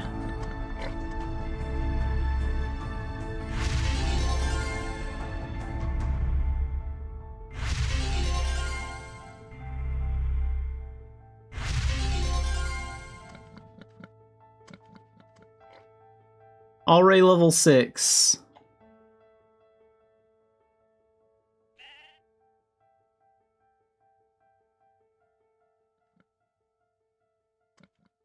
Well, you could also use L-rods too and get it done like pretty quickly.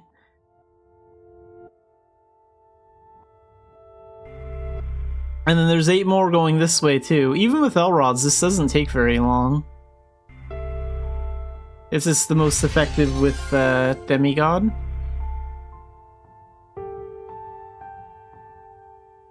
Wait a minute. Here we go. This line kind of bends a little bit. So now I'm at level 8, and then I'll complete this. And level 10, so that gave me 2 extra levels right there.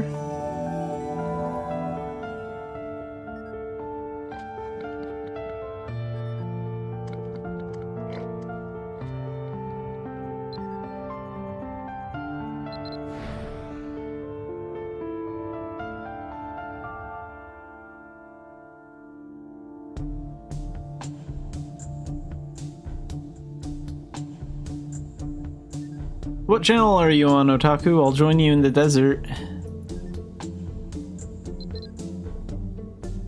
If you're still roaming around out there. Channel 10.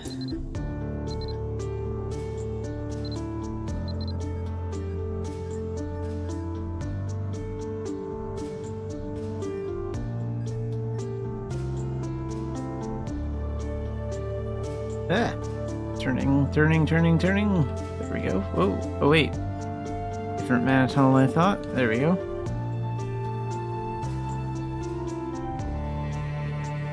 Ah.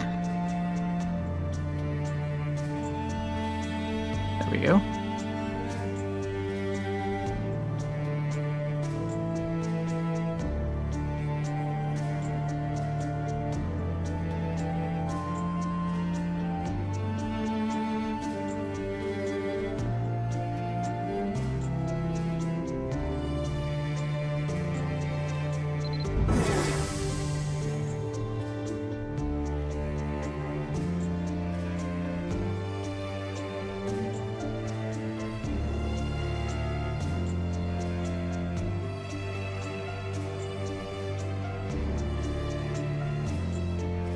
다음을 위해 좋은 기억쯤은 남겨두세요.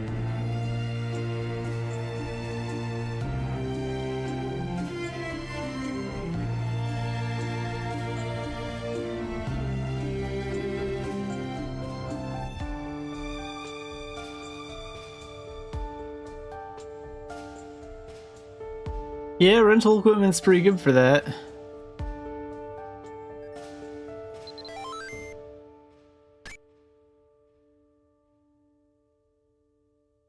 조금씩 나아질 거예요.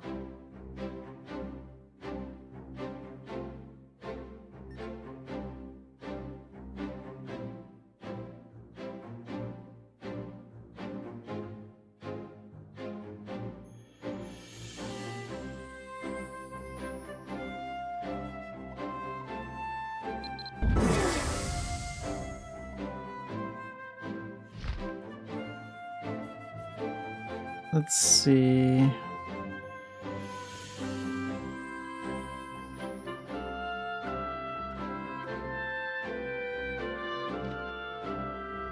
Yeah, most things in India are old and out of date.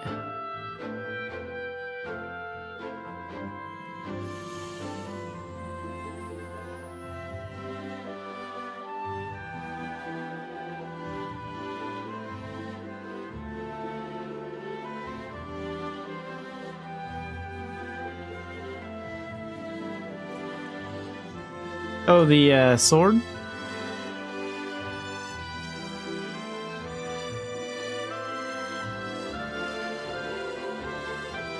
That looks like one of the two-handed swords that elves can actually build.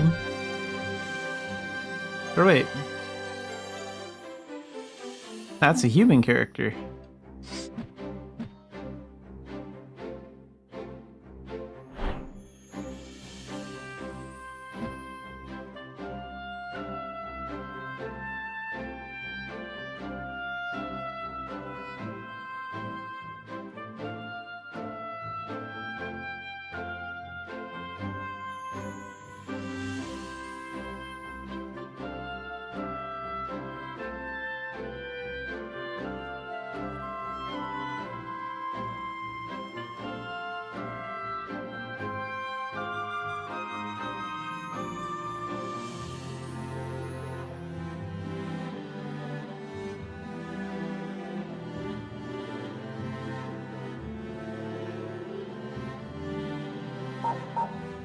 Oh, there's something out here.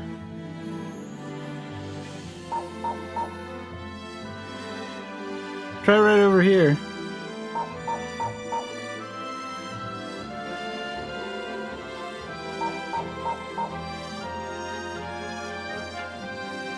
There should be something like right in front of me.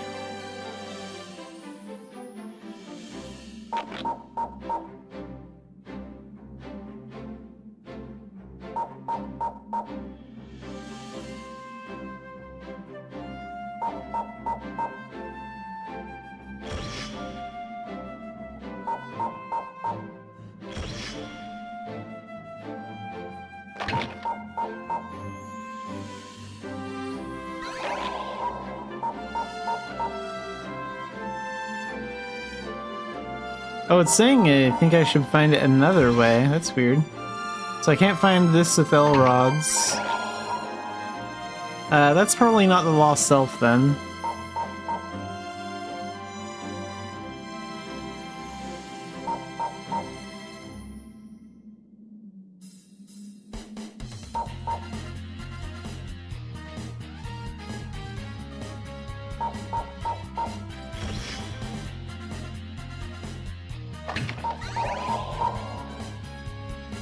That'll lead into the cave under the desert.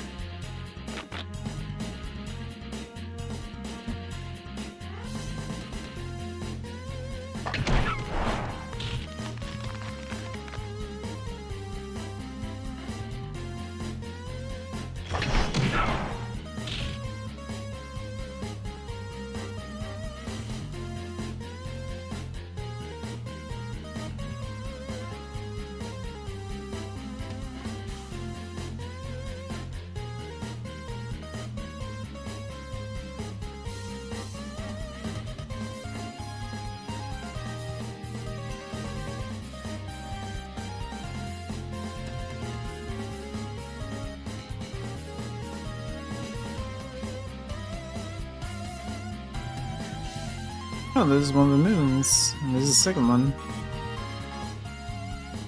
Nice view.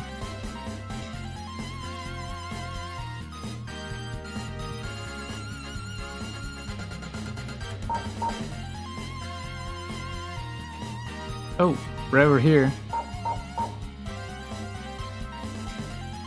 This is something.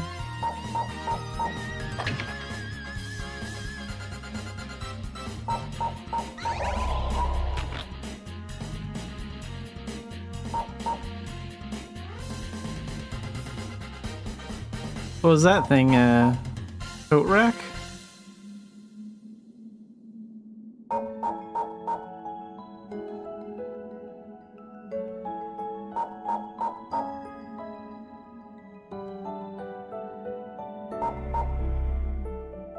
Another ancient coat rack with a monkey.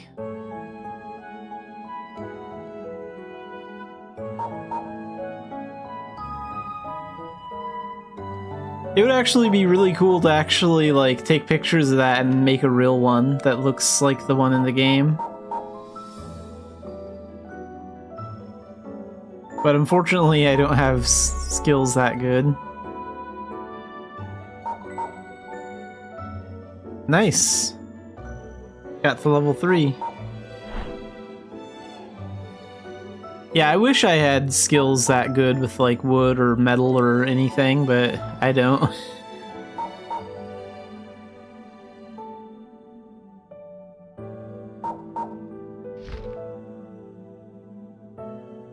Nice work.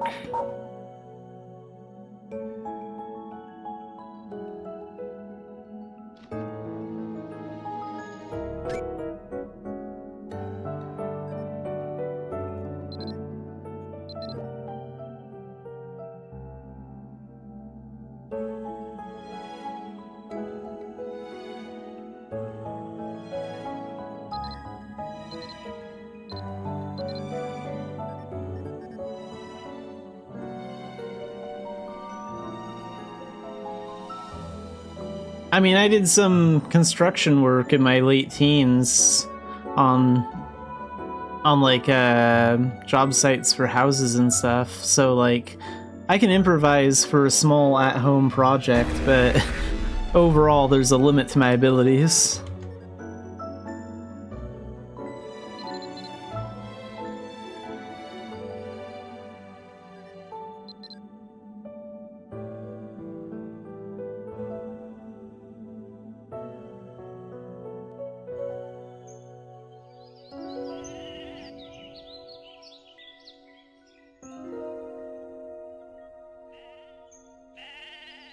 That's what my dad did for, like, most of his life.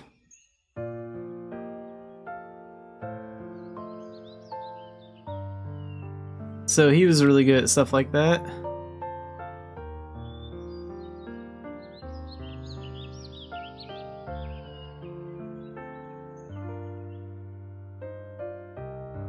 Me, I was more of just a grunt. Like, I just move heavy objects from point A to point B.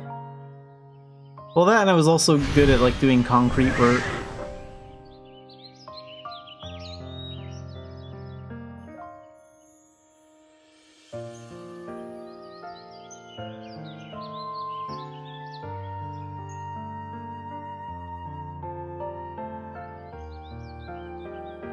Yeah, exactly. Like, lots of days we're just moving... Like, just moving, like, 50-pound bags of concrete from, like, one spot to another. Like, heavy lifting like that. The 80-pound bags of concrete were the challenging ones.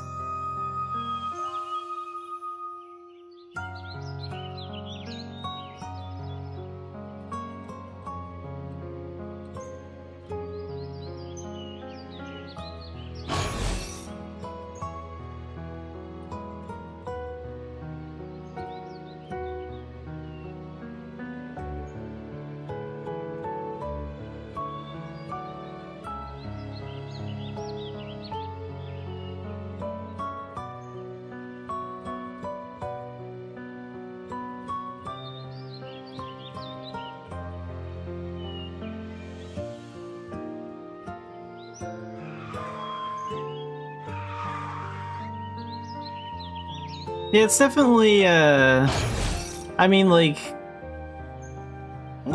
concrete work is very easy to understand, it's just very physically demanding, is all.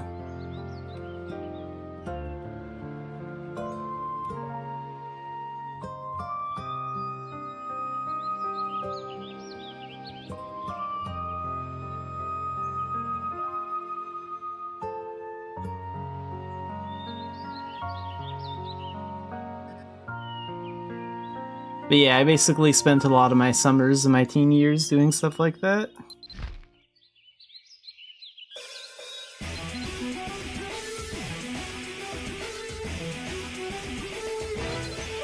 That and my school that I went to also had like a martial arts class, so I stayed in shape during the school year that way.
How much longer is that, are those buffs gonna last?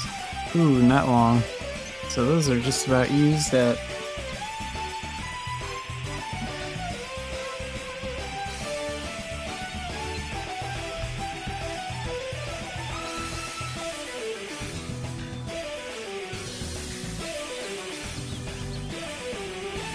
I do have one more, but I'm probably gonna save that for tomorrow sometime. Let's get that metal put away.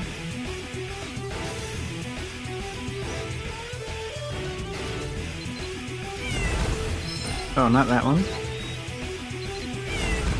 Wait, not you. This one.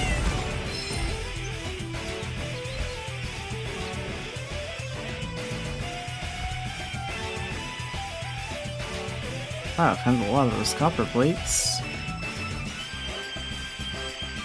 Mithril ore.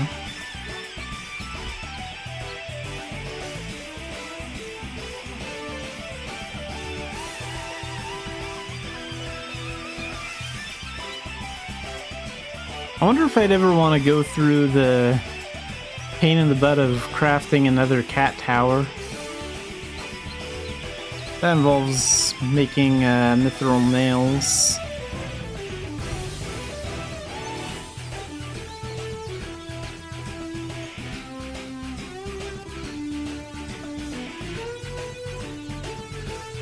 Anything else I'm missing? Oh, and these iron bars, those can go in here too. Oh, I really don't have the room. We'll put it there. I should clean out some of these enchants.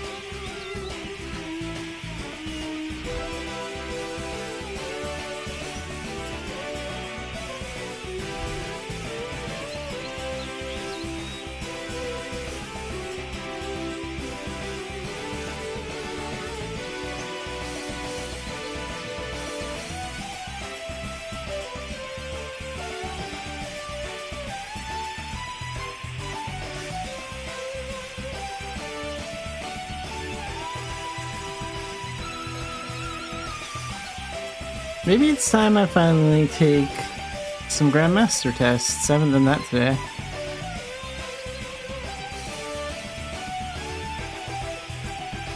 What do I need for ninja? I need 4 more for ninja, so we could get 3 of those, 2 or 3 done today. Then finish out ninja like tomorrow.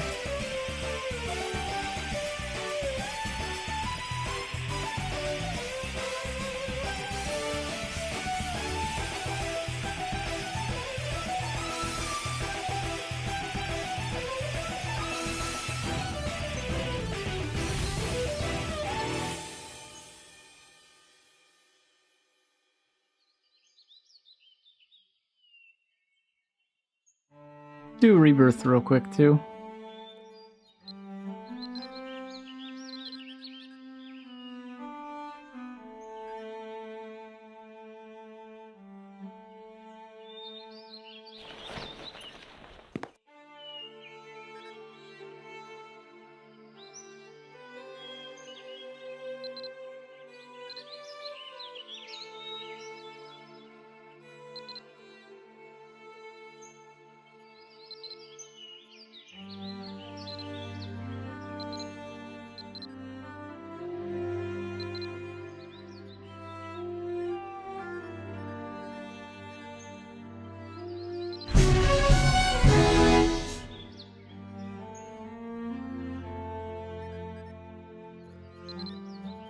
HP and strength for leveling that one up.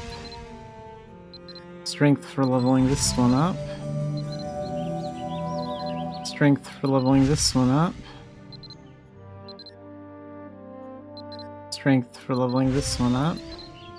And HP for leveling this one up.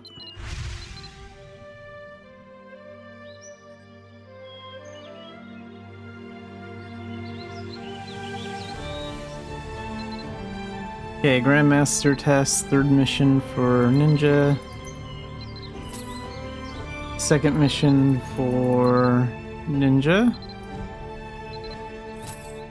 And 1st mission for ninja.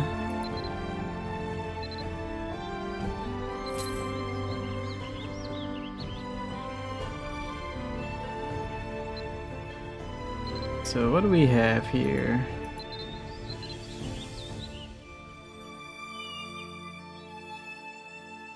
I'm not going to find 10 different Shadow Commanders. Forget that. Guardian of Avon. Yeah, we can do that. And single player Shadow Mission.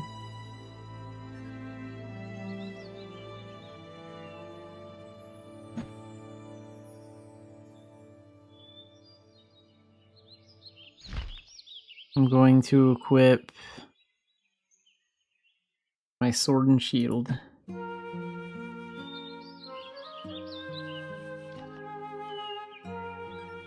Wait, I should equip some good titles.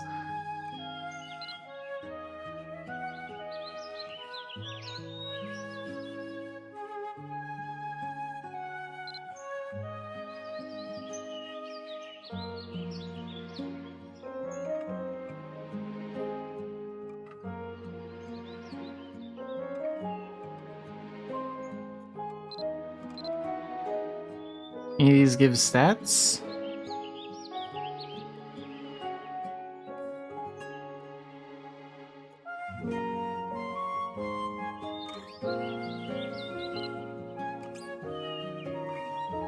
Amplifies the effects of the dual gun title.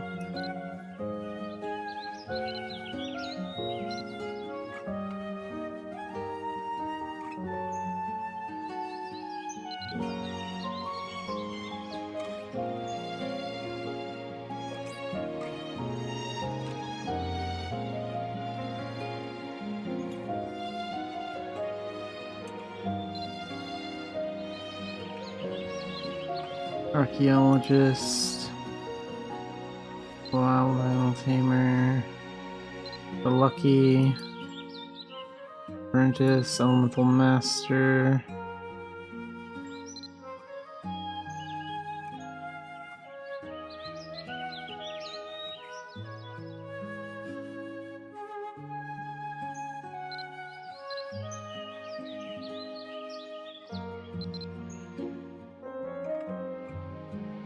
And then let's pick the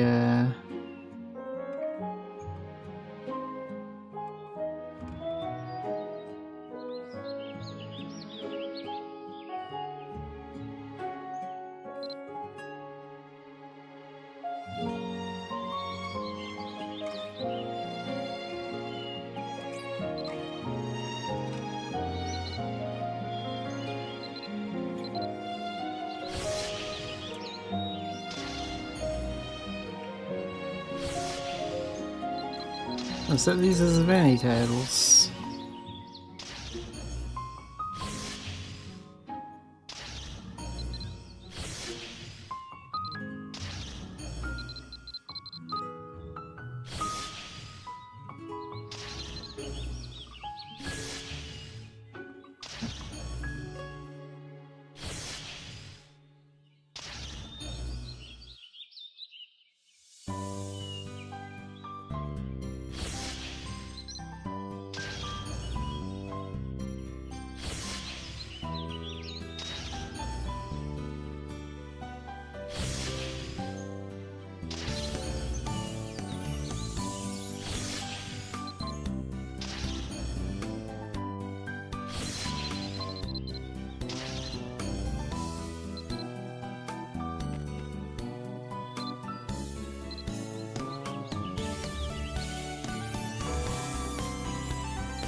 I'll have to look into the whole title thing later.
Easy.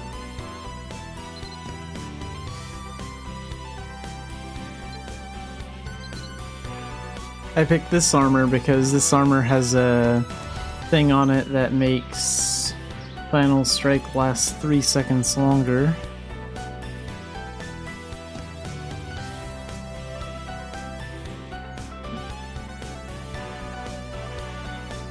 Okay, let's equip the staff next.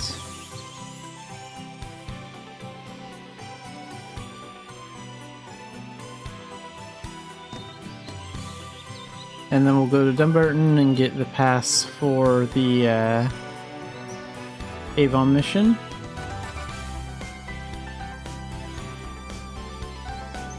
Which one are we doing again? Guardian of Avon.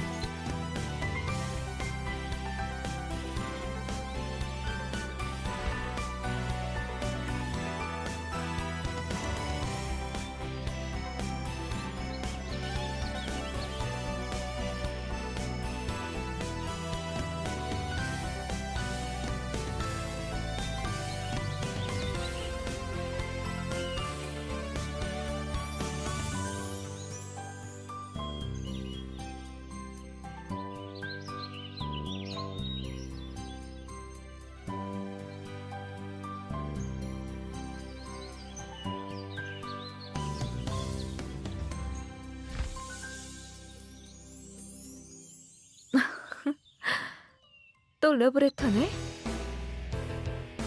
There's the pass. Let's get that.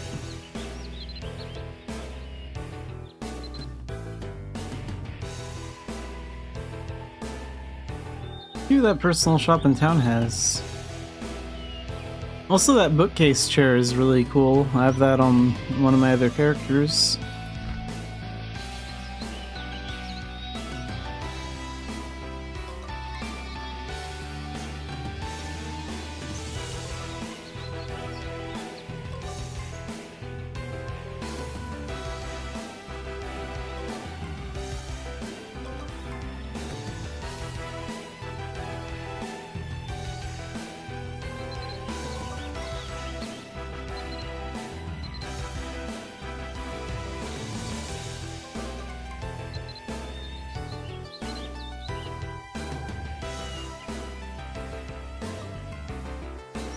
Alright, let's go to Avon.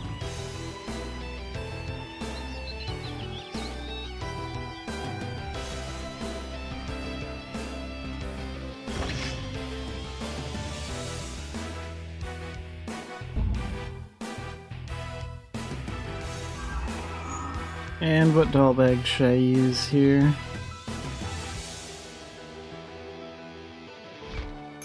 Bring up Rio.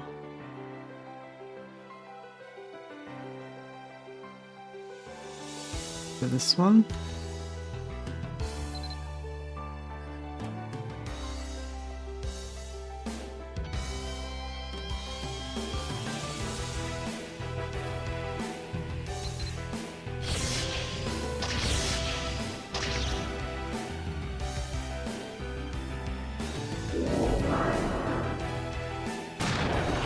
Yeah, it is nice how a lot of the story mission dungeons are way shorter now.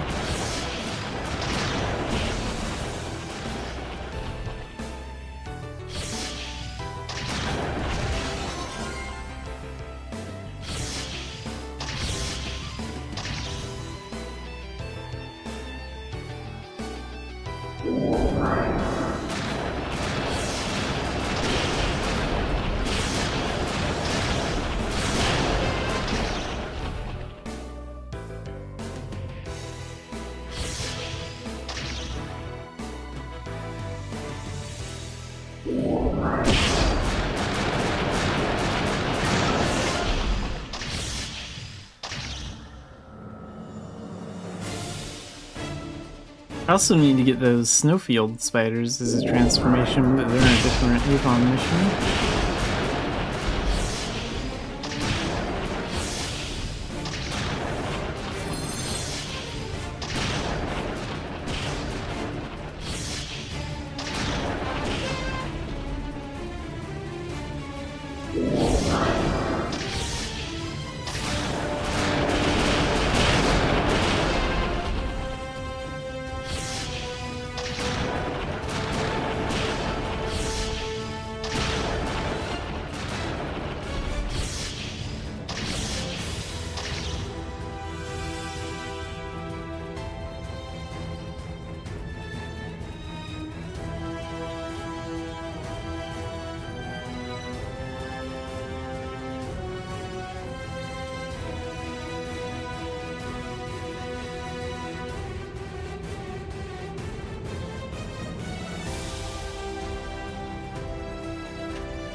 Alright, boss time. Meteor. And done.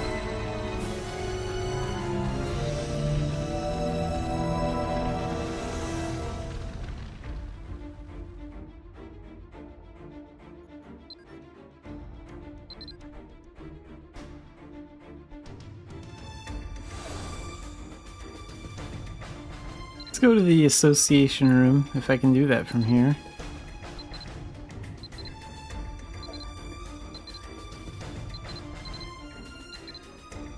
There we go.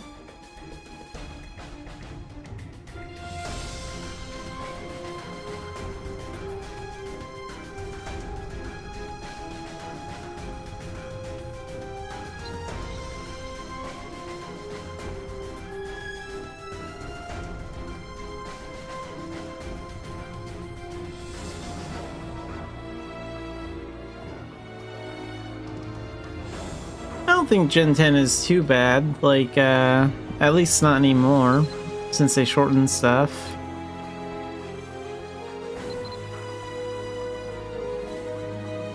I think Gen 11 and Gen 12 are a little bit more annoying for me than Gen 10 is.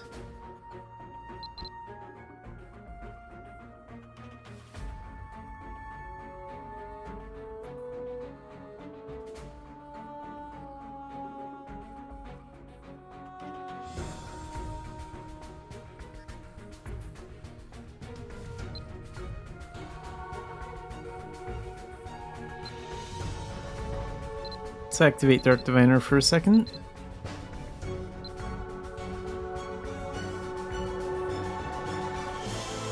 How much gold do I have?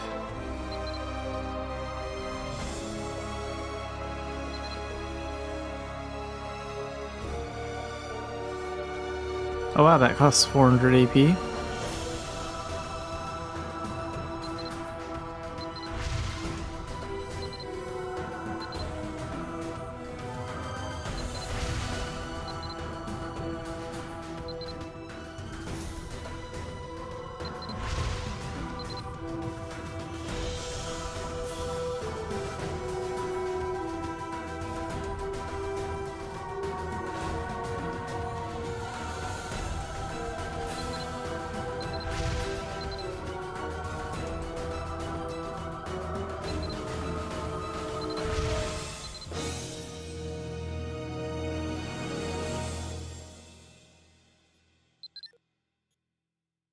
$800 AP, jeez. Alright, well we got Dark Diviner maxed out on Lynx as well.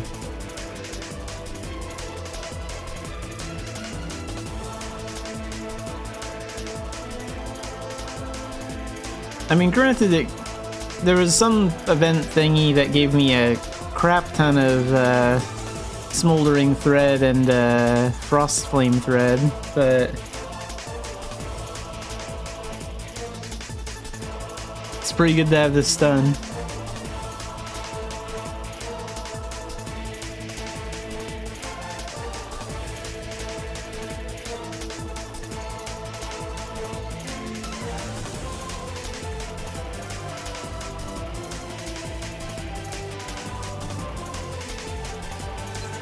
Okay, so now that Dark Diviner is maxed out, I'm gonna do something. I'm going to test out going into a veteran dungeon with it and see how well it performs. I mean, even Xanafiedlion doesn't quite have all the links for Dark Diviner unlocked, and he could do veteran dungeons with it.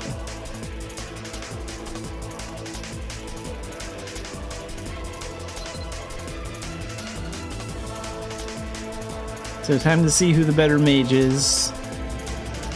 And probably still Xanafiedlion because he was an elf.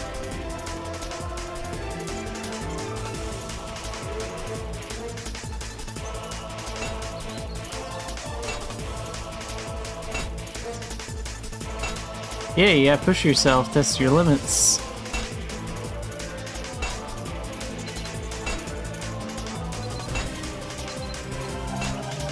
That will be Veteran Dungeon. That'll be a good starting one to test out. Won't be overly difficult. Okay, let's see how well you do.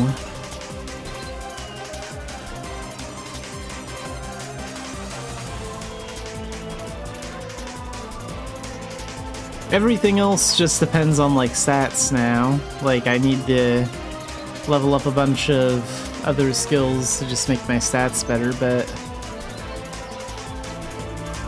Xanafiedlion should be getting close to that veteran level. Kinda miss doing my veteran runs.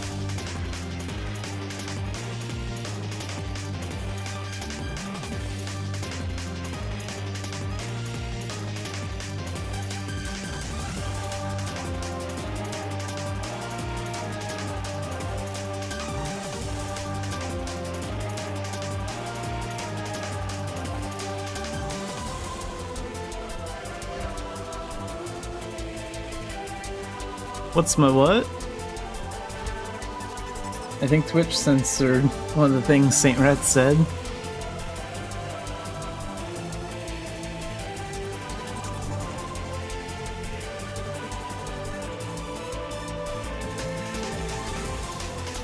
Oh, well, yeah, magic attack. That's definitely a forbidden word. Didn't you know that? You can't say that.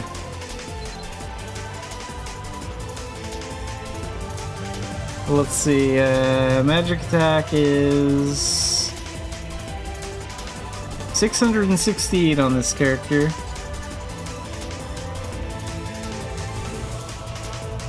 I'll see how high it is on my elf after I exit this dungeon. Because I'm actually curious who has the better magic attack now. I wouldn't be surprised if Neko still holds that because he is an elf and elves are supposedly better at magic. That's just how they are. But I mean, like, we're on day 29 with Xanafiedlion. We've only been playing this character for about 4 weeks. So, he's caught up pretty quickly.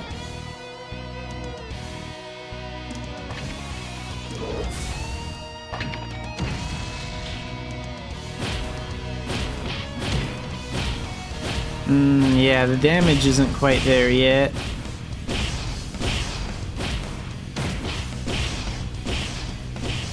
Like, Xanafiedlion could take out one of these spiders in one hit with Shadow Flare.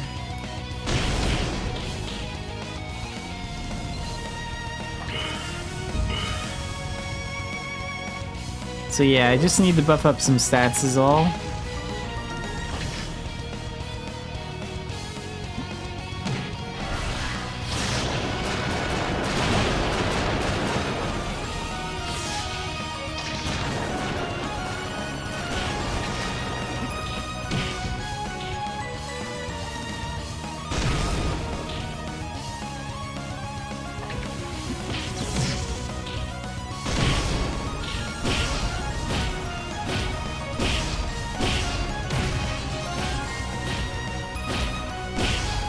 I mean, at least he's doing it. He's doing damage now, but it's not quite enough.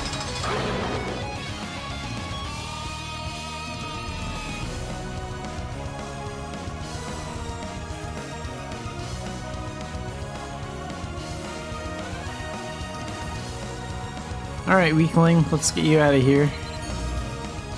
You're not quite ready yet.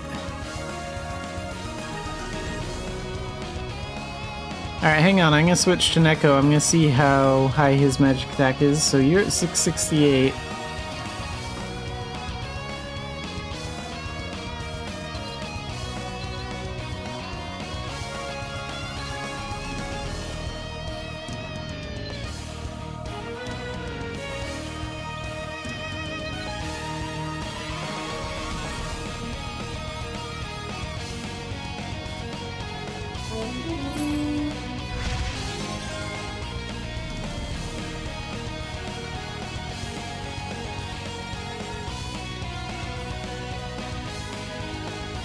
Alright, here's my tall but skinny and scrawny elf, Xanafied Neko. Probably has about the same physical strength as Rudalis does in the real world.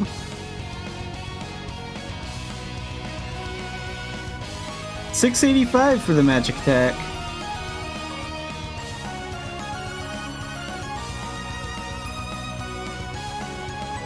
So honestly, his is like maybe like 20 higher.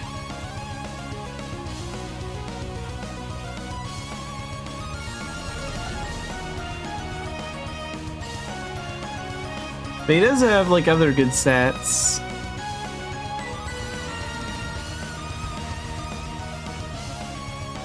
Yeah, that's probably where he's excelling with, like, his Arcana, because intelligence boosts your magic attacks and stuff.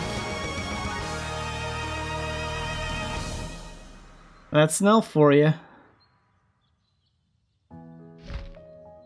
And I also get like a little boost from his Echo Stones too, like this one's grade 25, that gives me 54 more dexterity.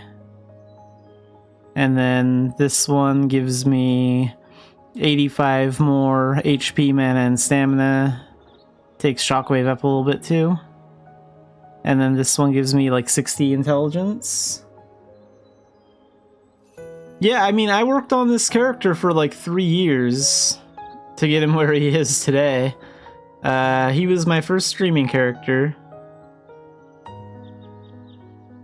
And then Xanafied Cat couldn't stream because my internet was too bad, so he just made YouTube videos.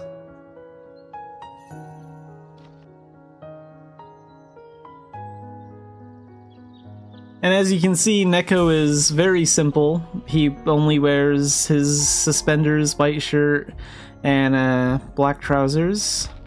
And he has literally 2 other outfits that are like this. This one's basically exactly the same, only it has like a scarf. And then he has like a fancier one. And then he has one without like without the suspenders and with like a little shirt pocket. And Xanafied Neko, when he wants to be wild, he'll wear this outfit. This is his suspenders with his black jeans instead of trousers and his blue shirt. So that's when he's being crazy. It's party time when Xanafied Neko is wearing this.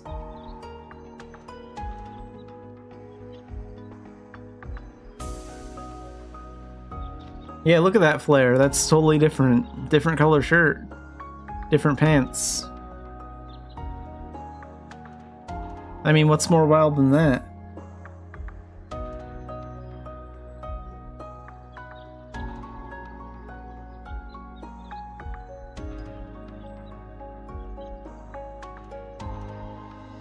I do like his tail a lot, though. Like, that's the, fluffy serval tail. That was from the Kimono Friends crossover event. Also, one more thing you'll notice about Xanafied Neko is these big white things on his ears. These are the cozy earmuffs. It's the only thing that can cover his big elf ears. So that's what that is. I was like, how can I make his ears pretty much invisible? And well, this is it. I am on channel 4. Almost always on channel 4. But you can still see my elf ears poking out of the earmuffs here, which is really funny. So it doesn't even hide them completely, it just hides them most of the way.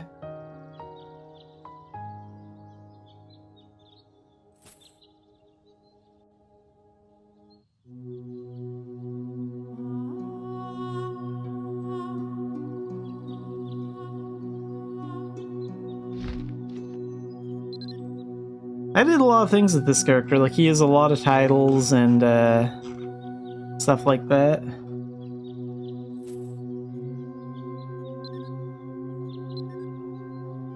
It's also too bad that these titles weren't tradable, the ones from that cat event. I wish I could give Xanafiedlion who fetches the finest catnip title. Or this second title, which isn't tradable, the Faithful Guardian title, which makes those animal paws like appear on the ground there. That's what's causing that. So some of these items are Xanafied Neko exclusives that I just can't transfer to another character.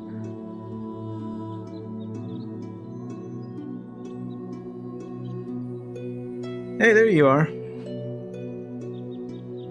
See, twins. Xanafied Neko and Rudalis look a lot alike.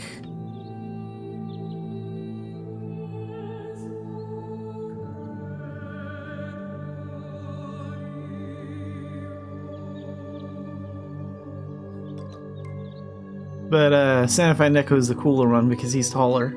Tall people are always cooler. Well, except for my teacher. My elf teacher was short and she was awesome.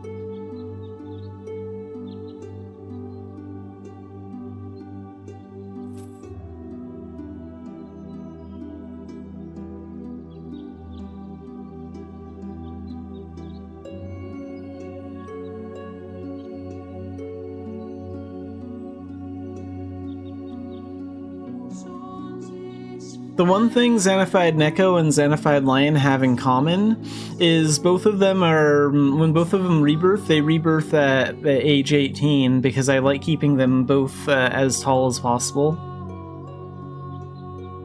Xanafied Neko likes towering as high as he can because naturally he's short as an elf, and Xanafiedlion, well, I mean, his entire theme is supposed to be that he's a big cat giant. Like, I mean, who's intimidated by a lion that's the size of a mouse, you know? That's why I even have him wear those, like, shoes that boost his height even higher.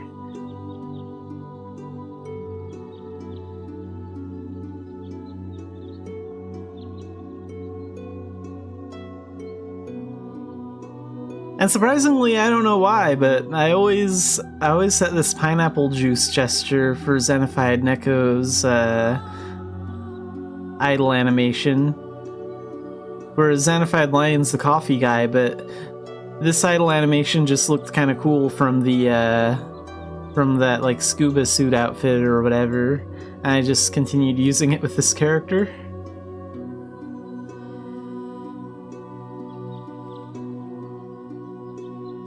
I guess that would kind of imply that Xanafied Neko is drunk most of the time. Maybe that's how he stays so calm.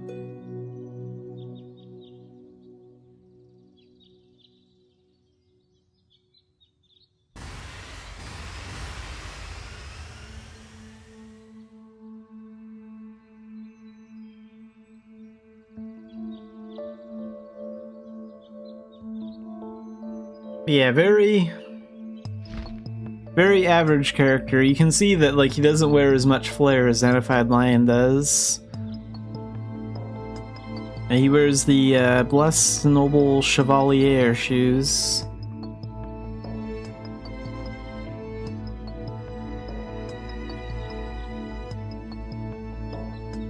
It's kind of funny, Xanafied Cat wears the same outfit that Leor does in the Arcana Association room.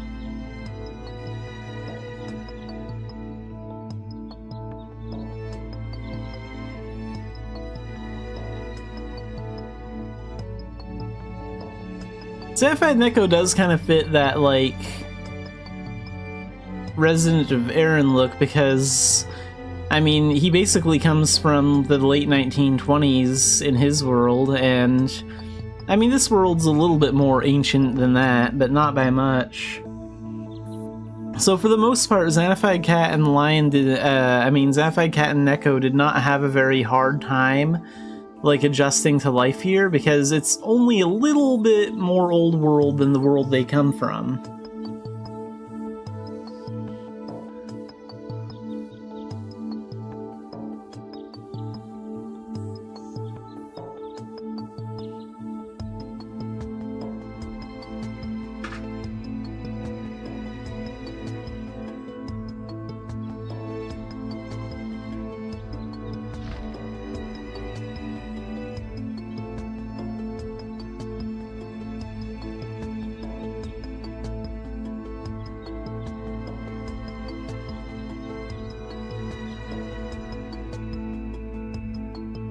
Yeah, jousting can be a little annoying, I guess.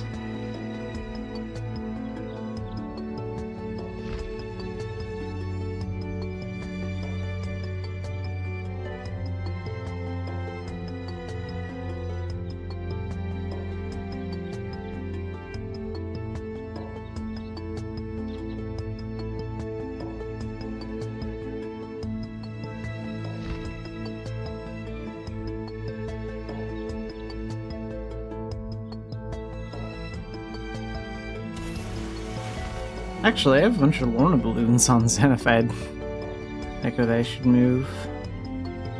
No. How about that one? Yeah, let's go ahead and put these in here. I'll give those to Lion.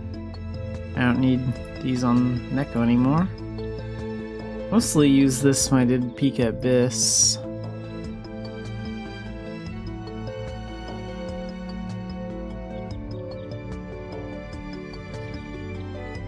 Yeah, the world may never know. He might just be calm, he might just be, you know, not all there. Who knows?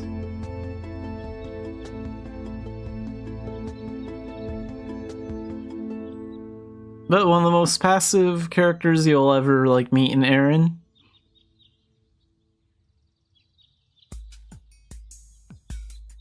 And to some extent, like, the three Xanafied characters do, like, represent, like, small pieces of, like, my personality, too. Like, pretty much most of my life I've been a very, like, calm and passive person, and Neko kind of, like, emulates that.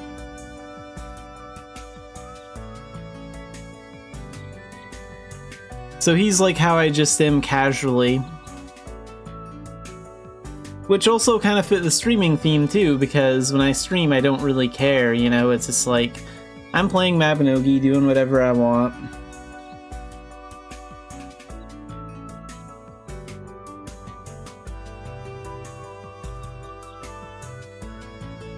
Oh yeah, St. Rance isn't calm at all. Very aggressive player, always yelling at his computer.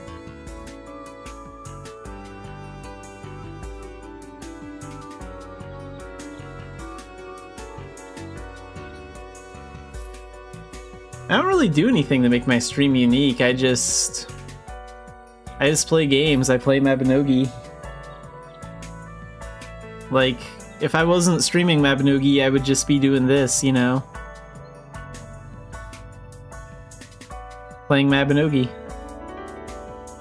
Heck, I'd probably even be talking to myself too, because, like, I mean, I talked to my pet goldfish for like 5 years.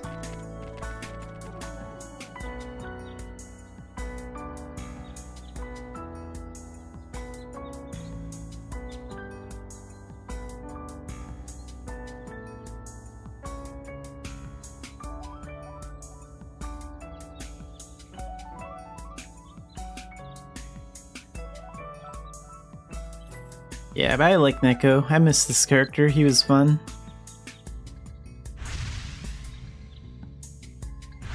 But see, this outfit's basically the same as like the first one I had on, only the pants are a little bit different and I have like a scarf.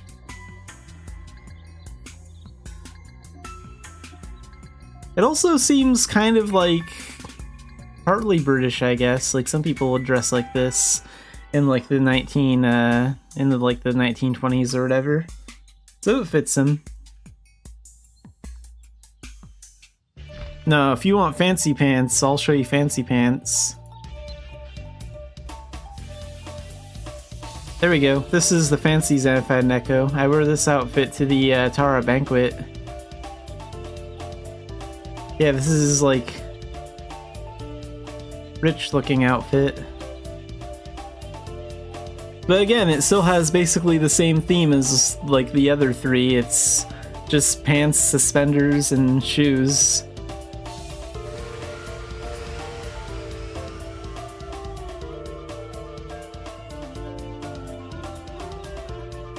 Neko doesn't really care about money that much or anything like that. Like he's very humble in the same way Xanafiedlion is, but he doesn't mind putting on a good show when he has to, though, like at the banquet.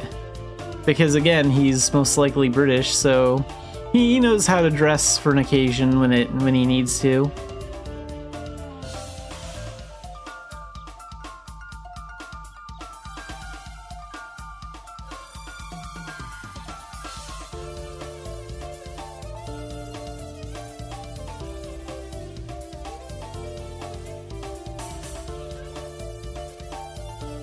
Fancy Pants Cat Guild.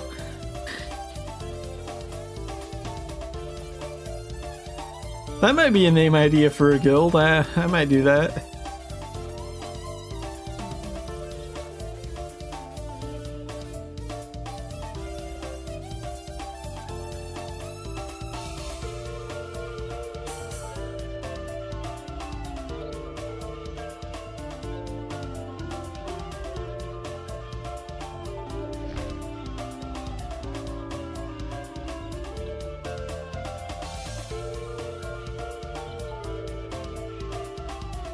But I mean, it'd be Xanafiedlion leading it though, because I'm not gonna bother maintaining a guild on this character if I never use him.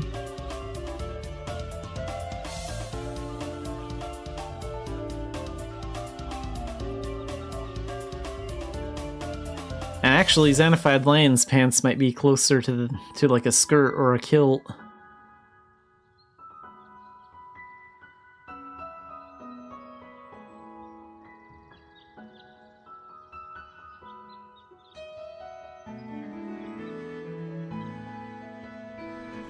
Yeah, the managing aspect. I don't know if I want to go through the stress of managing another guild.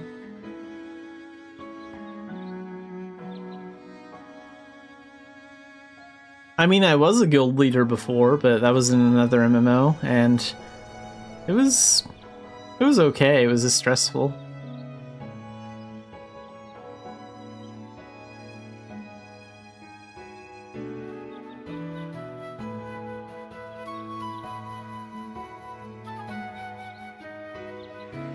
But no, I haven't really like led a guild for over 10 years.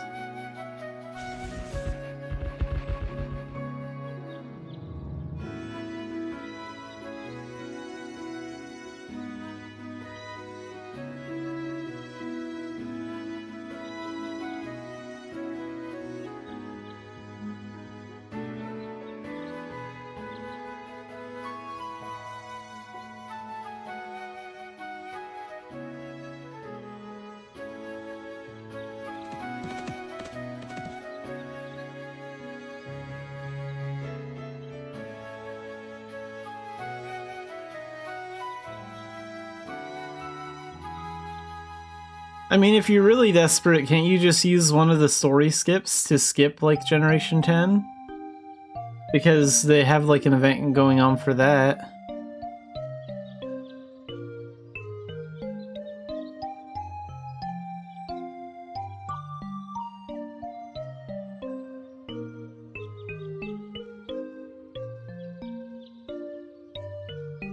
Nah, it's not possible for Xanafiedlion to hate anyone. It's not in his nature. He's too passive to care.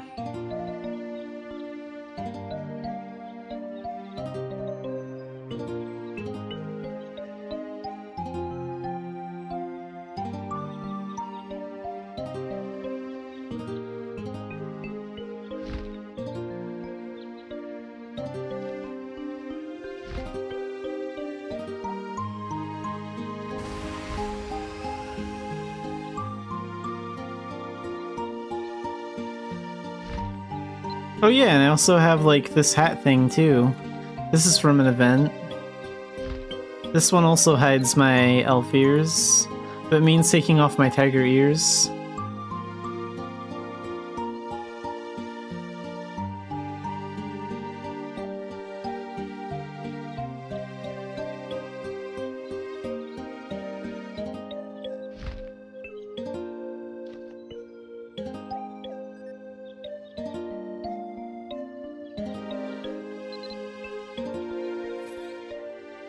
I mean, you can just kind of imagine that your ears are being covered by like the hat or whatever and that they're still there, but yes, removing your cat ears or tail is technically a crime against nature.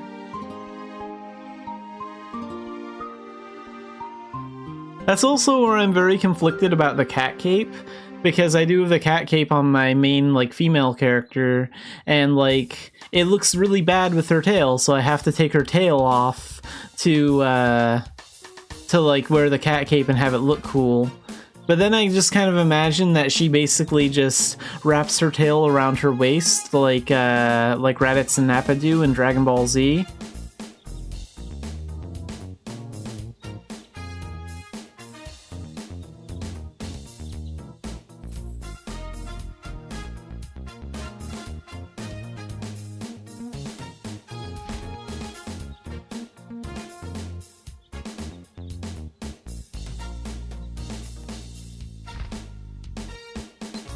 Yeah, so there are ways you can cope with like taking off your tail and your ears, but I typically don't.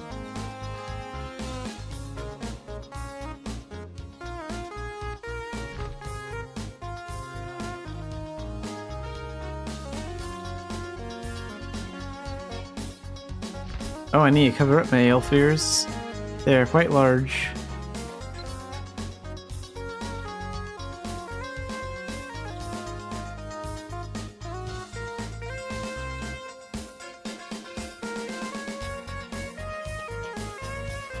So yeah, there's the 5 outfits of Xanafiedlion for you.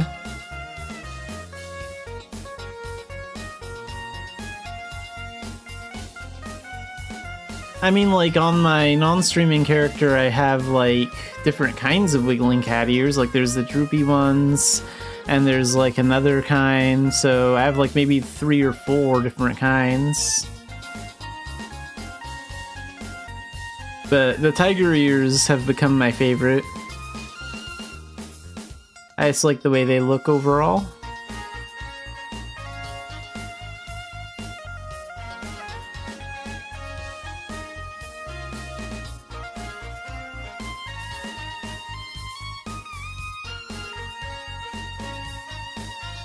Well, it's also they have like that cool...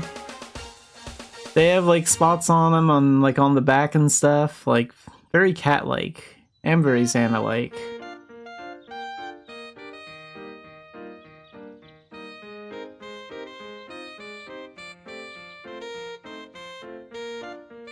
Plus the different color spots and stuff on the ears kind of go well with his tail, since that one has like the tip of the tail is one color, the top of the tail is another color, the bottom of the tail is another, and then he has those stripes on there.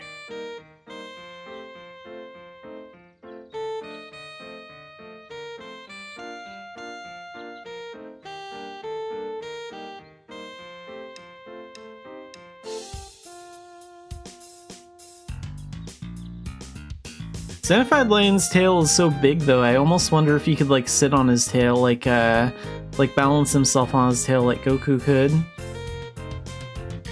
Cause like Goku as a kid, he would like... He'd just use his tail as a chair, he'd use it. It could support his own weight.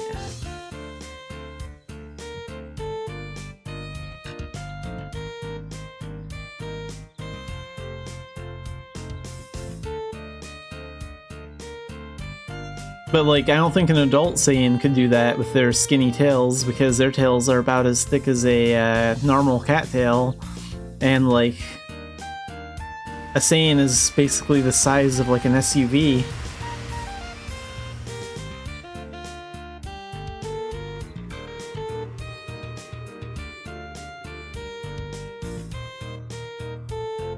Well, at least Raditz and Nappa are, they're huge. But like Vegeta's kind of the only small Saiyan, which is kind of funny actually.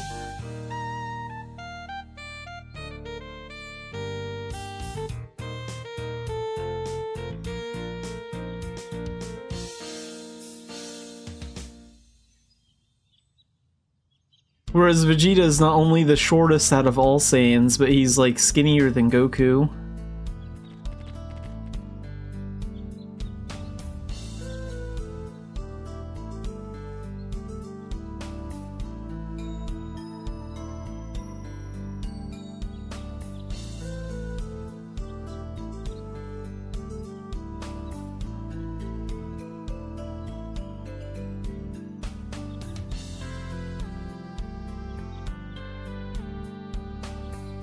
Yeah, there's nothing wrong with being short.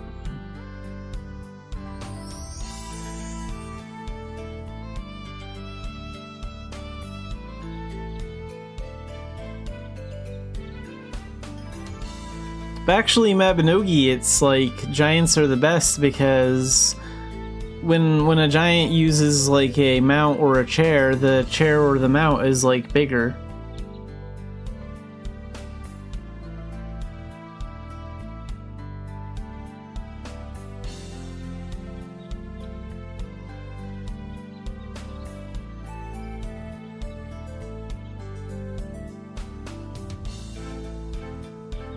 Yeah, if you're aiming for the cuteness factor.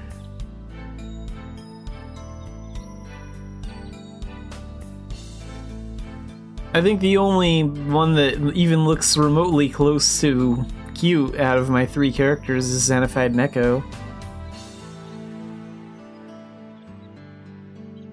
He's just the very average tall elf.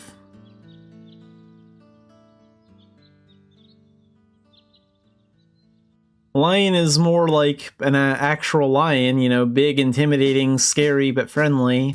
And Xanafied Cat has a face that would scare anyone.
It's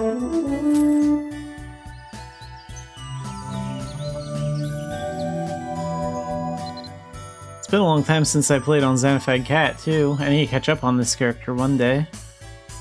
Like, that's kind of my plan if I start running out of things to do on Xanafiedlion before the Unreal update, before my next character, I'm just gonna kind of bounce between all 3 characters and, like, work on little things. But, like, also do a lot of catching up with Xanafied Cat. The OG... Well, I mean, I did change his hairstyle, like, a year or 2 ago, but aside from that, the OG Xanafied Cat.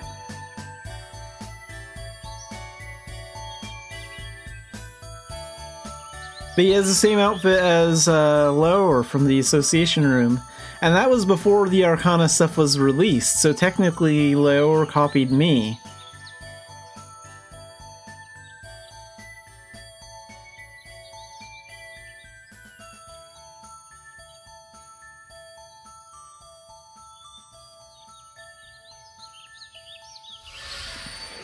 Yeah, turn me into a tarot card.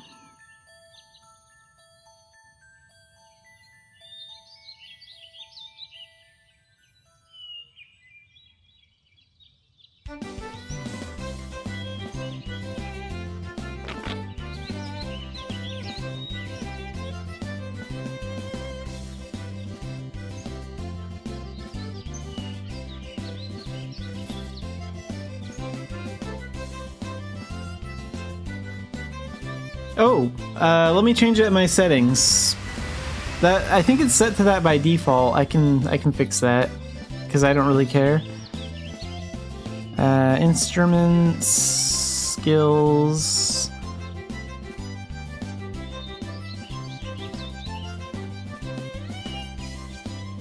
I know I saw it in here one of these days. Display. Overhead techniques. It would be kind of cool if you could take like selfies with more than one person. Astrology cards. No, that's lock UI position. System.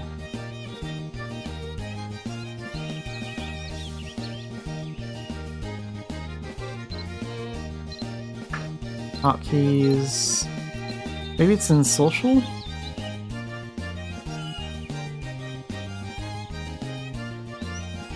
Let people view my journal, that's fine. Here we go. Allow astral imaging for all. There we go. Okay, it should work now.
Nah, just think of it as like a rare, like, think of the astral imaging as getting like a rare card, because you probably won't see this character again for like another year or two, right?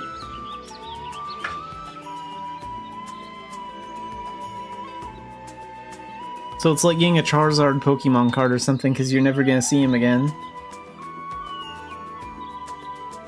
I mean, eventually, when I get around to it, but with how lazy I am, that could take forever.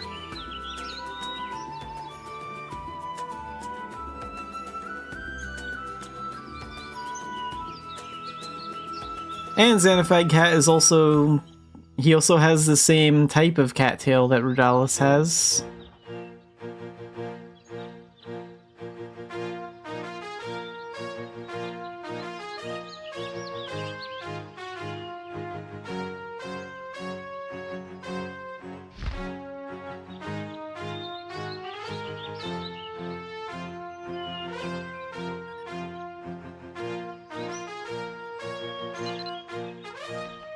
I forgot he had this chair, which doesn't really fit him because he's not religious.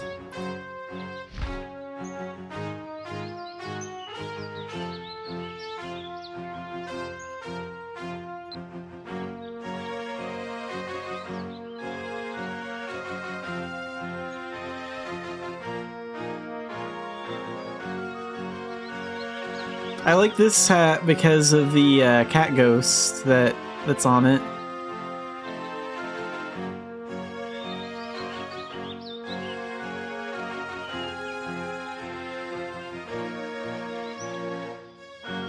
Like, let's see, this is the, pumpkin costume hat.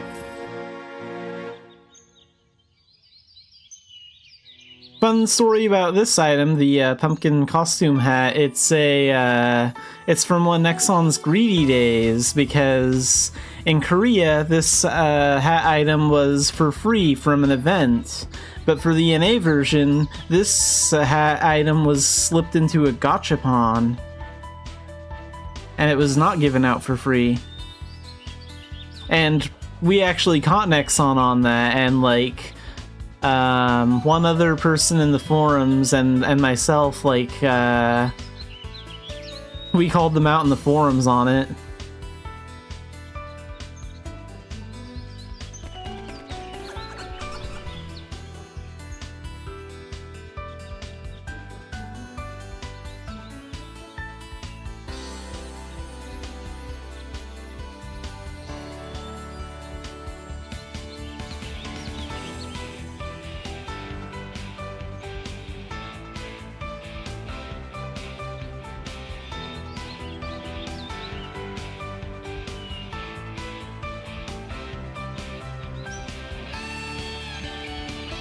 I wonder if I could actually show some of the Mabinogi memes I've made, like in the past on the forums. I could show those off on stream.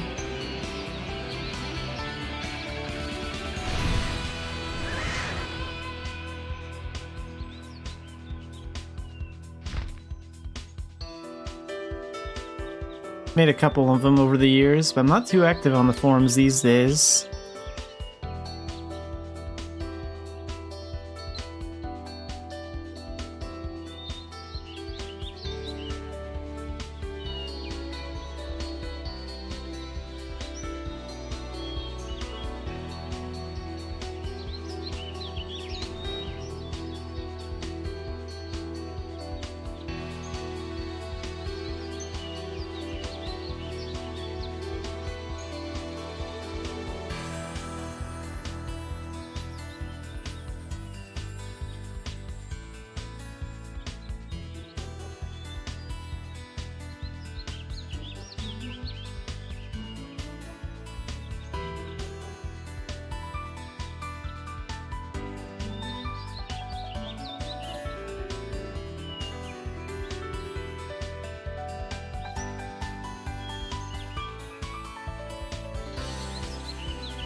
Alright, here we go, my Mabinogi gallery. So, the average Mabinogi player.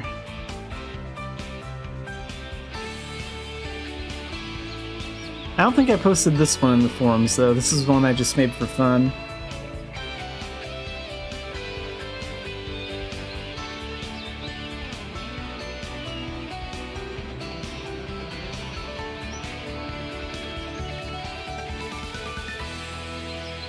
I did post this one in the forums. This was when we started getting like Unreal drops about like the game and stuff.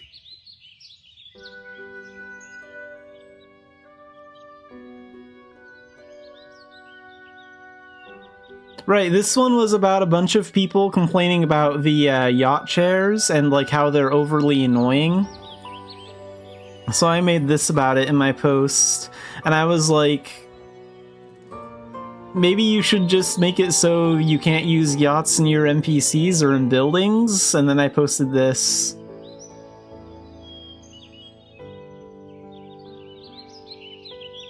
And this is like an edited Family Guy image from a really old episode.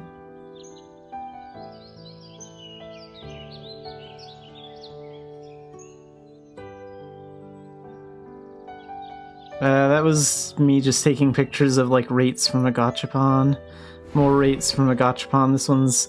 Oh, this one's actually maybe from the Hurling Box gacha. I was getting pictures of the Korean forums in that one. Is that all the ones I have here? Let's see. Oh yeah, I guess I cleaned out a lot of my gallery.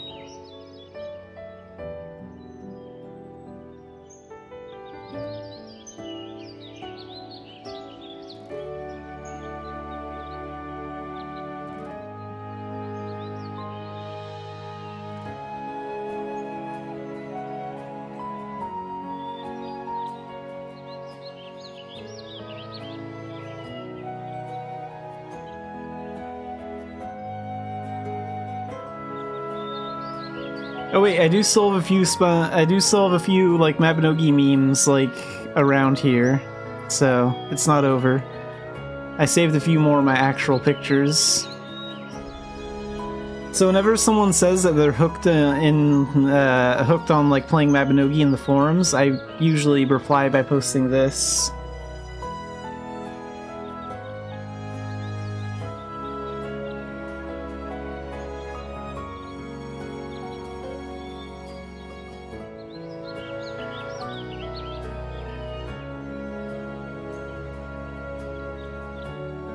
I never made this one public. This one,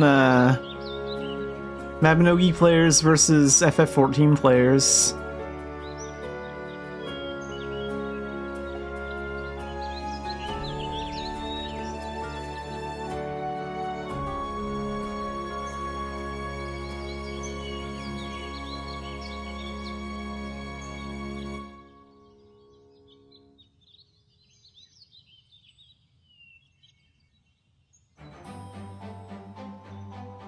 A lot of these are just like thumbnails or random crap.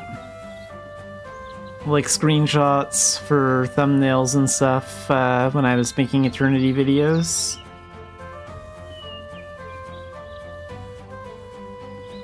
Oh, this was when I used to play the MMO Spiral Knights. That's my character. That was an MMO.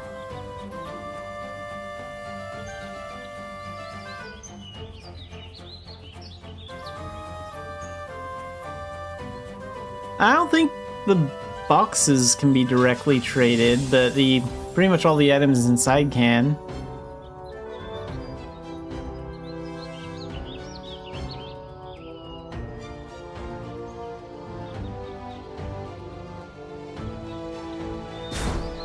This one's a Stardew Valley meme. This is basically like... Because basically you can date all the characters in Stardew Valley and like use them and their events through dating them to get free stuff. And then you just divorce them.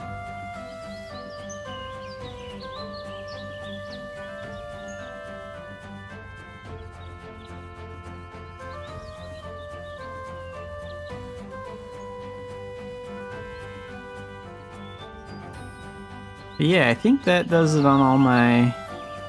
Oh, and I used an edited image of that when there was the Perling sale. Right, I forgot about that. That was it before I edited it. I wonder if I saw the original on that somewhere in here.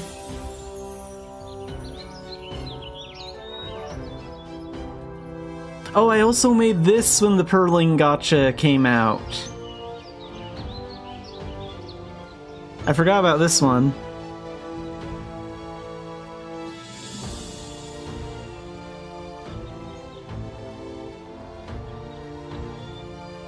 Actually, I made this one when the Perling Gacha came out in Korea before it came out in the NA.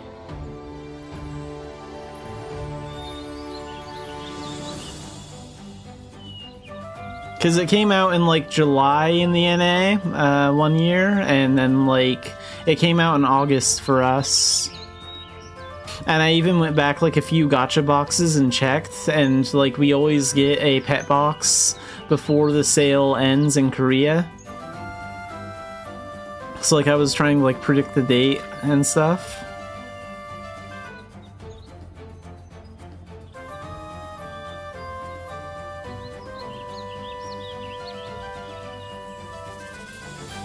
Other Perling meme, because they had like a pet event going on, the Perling sale going on, and an Egyptian gacha going on when the Perlings went on sale.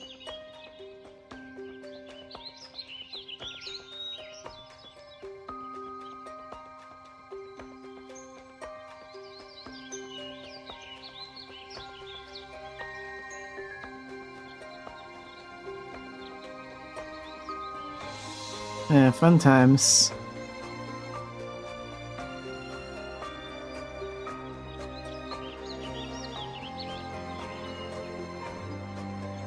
Oh, I thought it was okay. Like, it had some cool outfits in it, and it also had, like, the outfits that Xanafiedlion is wearing in it as well, which were from an older Egyptian gacha, so it had a lot of good stuff in it.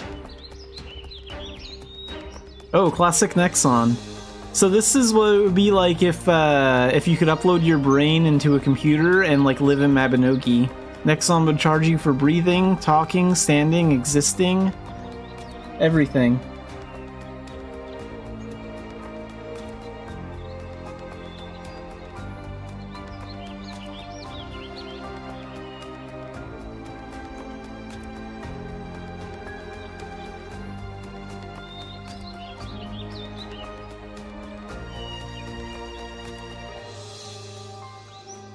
Yeah, absolutely. They would bill you for literally everything they could.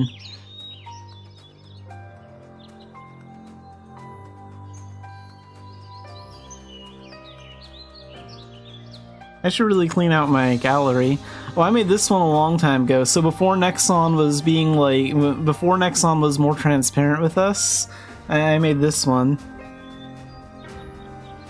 Because before, Korea would hardly tell us anything.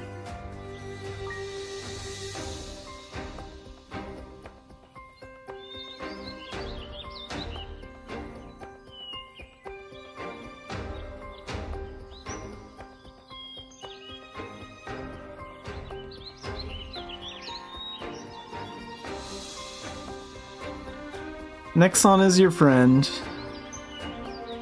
Of course Nexon will be your friend, right after they take your money.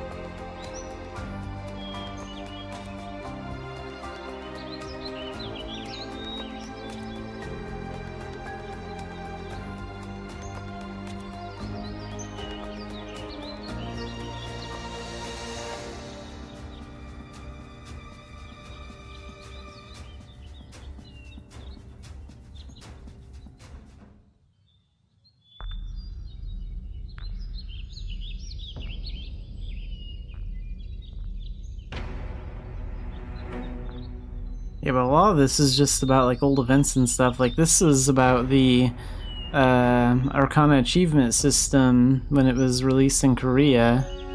And I just translated, like, a bunch of this. This was maybe before I translated it? Yeah, I took the pictures so I could, like, upload them to Google Translate to translate them. I can actually get rid of these.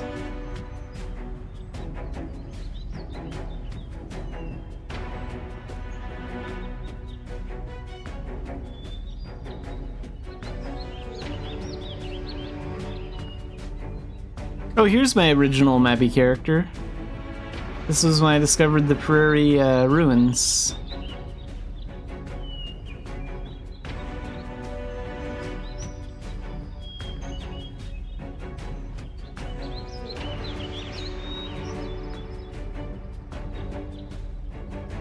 That was before the second server merge, too.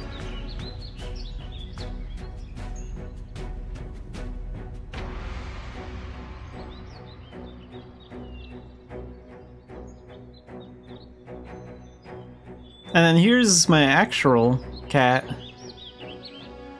I love her little Egyptian eyes.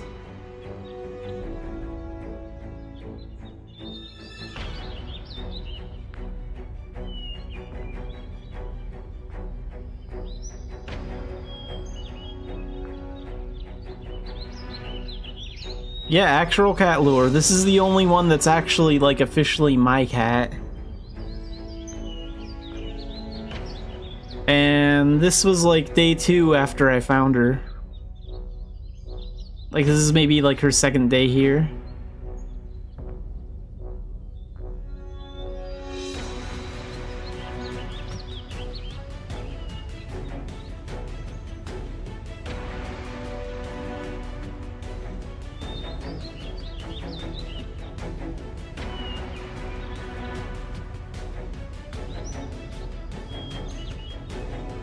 Yeah, after, I mean, she spent a lot of time in that carrier. I bought her like a much bigger, like, cat tent crate thing. That like she spent a lot of time in as a kitten as well. And like after that cat box in this one, like I just used like a old lasagna tray from like a medium-sized or small-sized lasagna. And that was like her second cat box, because she was tiny.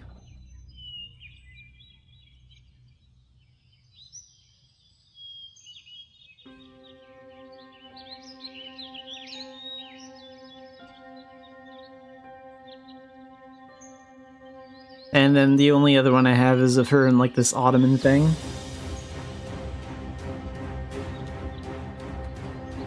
She liked that for a while.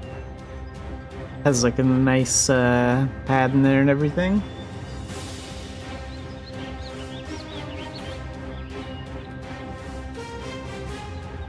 Yep.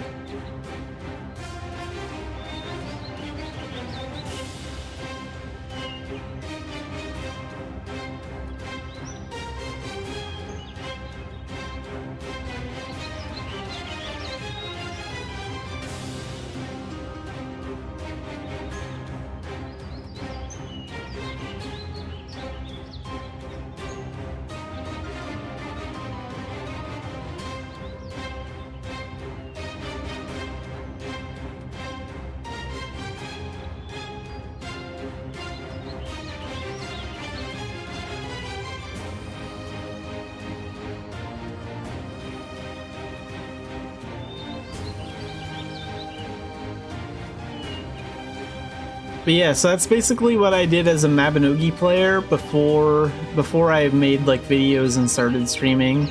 Is I mostly just made a bunch of really stupid jokes on the forums. And I was like more active in the forum community back then.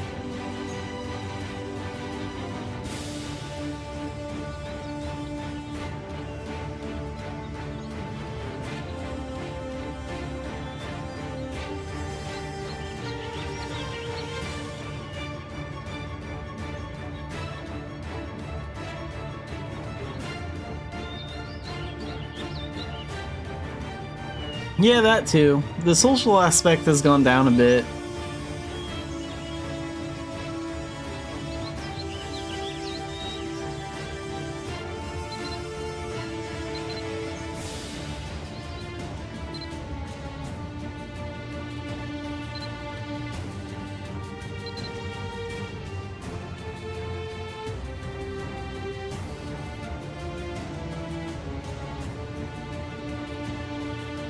Like, players just aren't as social as they were, like, you know, 8-10 years ago.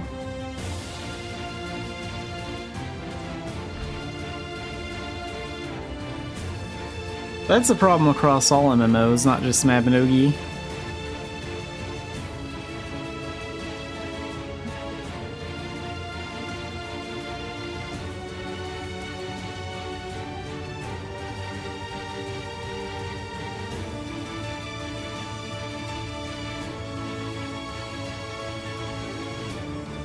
Oh yeah, those moments sure are annoying. Like, especially after you just restart it too.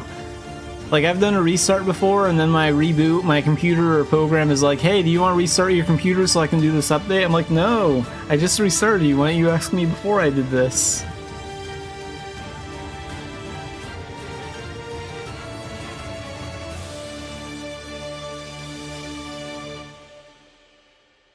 Huh, that's weird. OBS is usually pretty well behaved.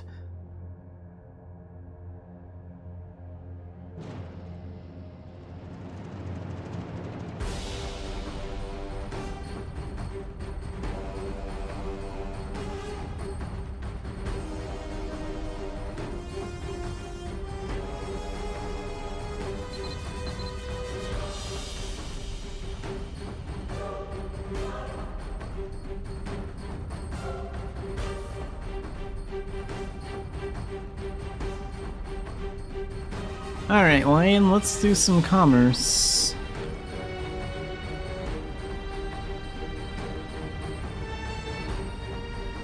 I think I want to do some commerce stuff. Commerce stuff. Let's see what we got.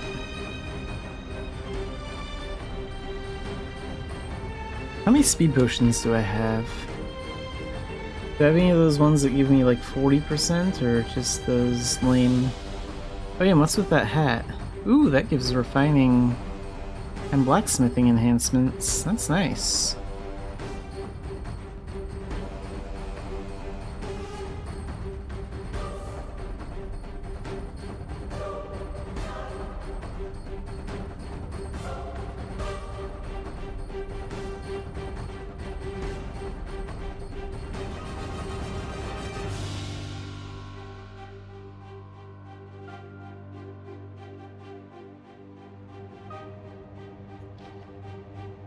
Oh, there's also one more thing I wanted to do. Let's see.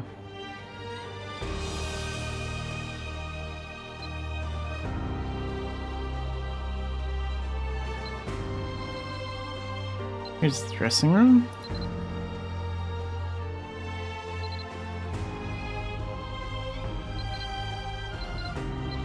Yeah, you can save hair, eyes.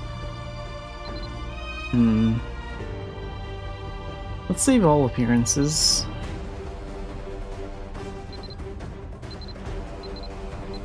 Wonder if you can you save skin tone? I don't think you can.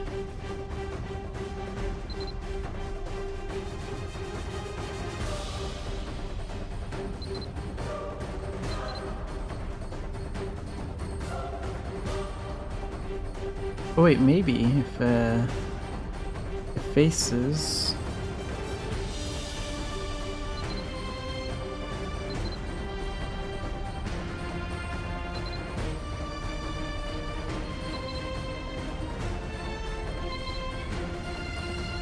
I kind of want to go with more of a zombie blue.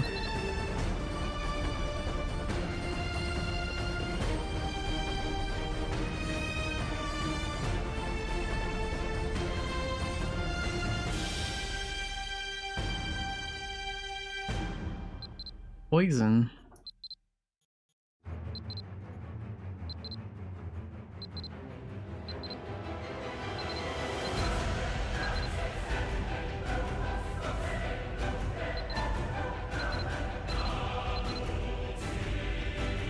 I think we'll go with spectral soul. There we go. And then I'm gonna save this as an appearance. Welcome back in, Saint Rats. So I want to save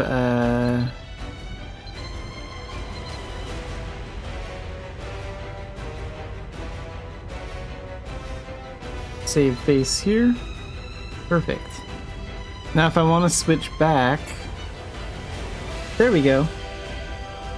Because Xanafiedlion has his like zombie mode thing where his skin turns blue, and originally I was going to use the ice crown for that, but it turns out that you can just like save a different appearance and like switch back and forth, so I'm just going to do that for him. So zombie Xanafiedlion is finally here.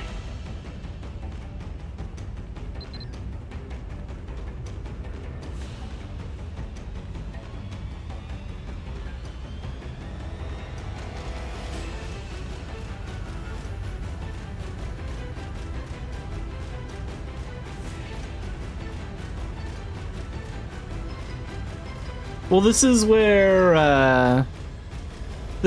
like if he's in a near-death state or if he's in a cold area, his skin turns like zombie blue like this, and it shuts down. It doesn't really make him stronger. It more just it does make him stronger in the sense that he like his body shuts down, like his feeling to pain, and he also shuts down his emotions so he can focus more on just like going on a blind rampage.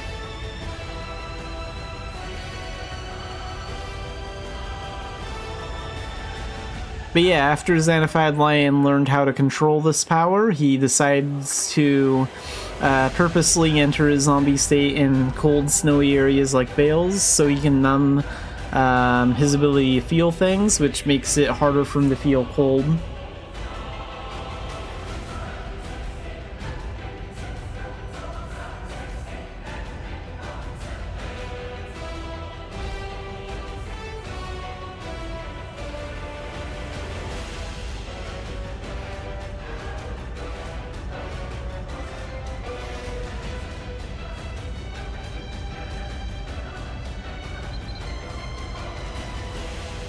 Maybe in honor of being in the snowy area, I'll try doing some commerce from Vales. Aside from airship commerce at one time, I haven't really had this character trade from these idiot locations.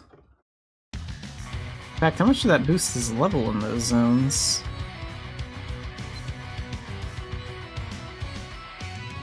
Okay, good. I'm like level 5 out of 10 in those zones. So airship commerce stuff really helped out.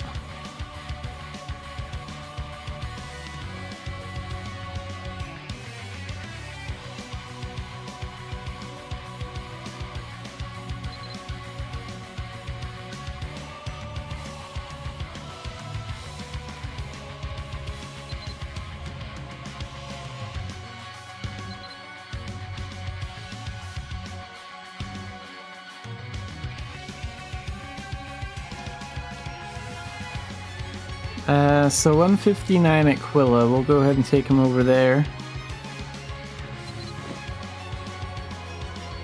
And yeah, 67, we'll take those two.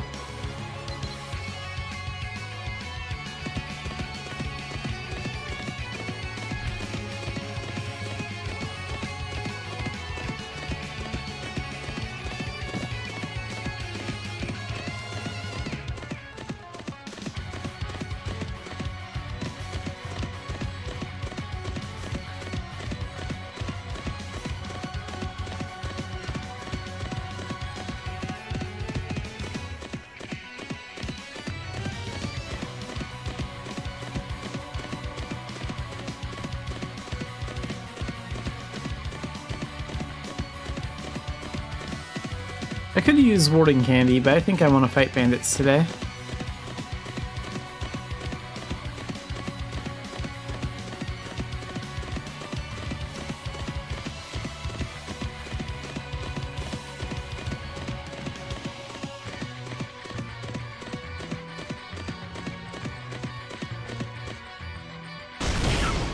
No ancients.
And I don't have any snow crystals on this character, so he's just gonna have to gather some.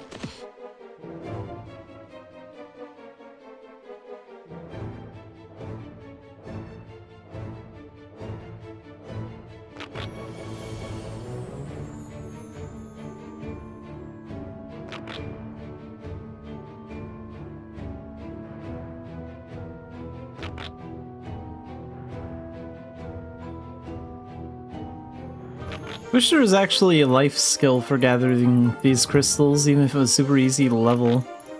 Because the success rate for gathering these just plain sucks.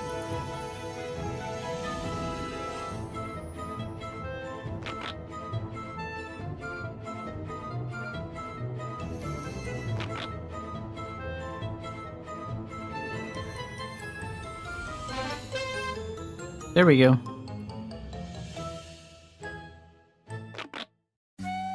Guess all we need right now is one. I'm probably not gonna do this route anytime soon after this, so... Okay, where'd the thingy go? Here we are.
And the commerce theme comes on just in time. This was actually the song that was released with the commerce update.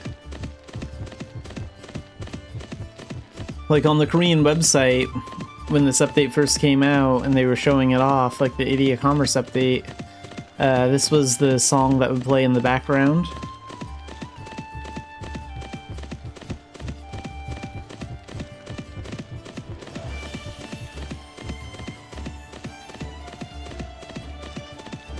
Okay, so usually what I do for Idia Commerce is I fully expand the map,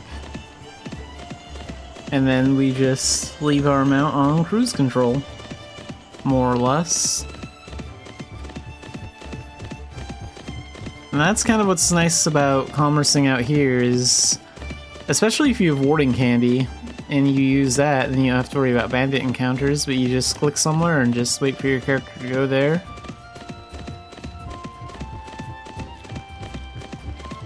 But like, Ulad is a little bit too closed in to really do that very effectively.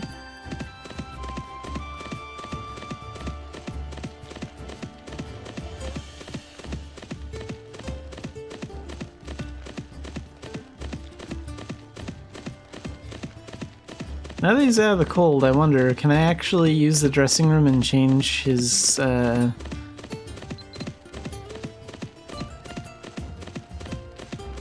Well, I guess I can't while I'm moving.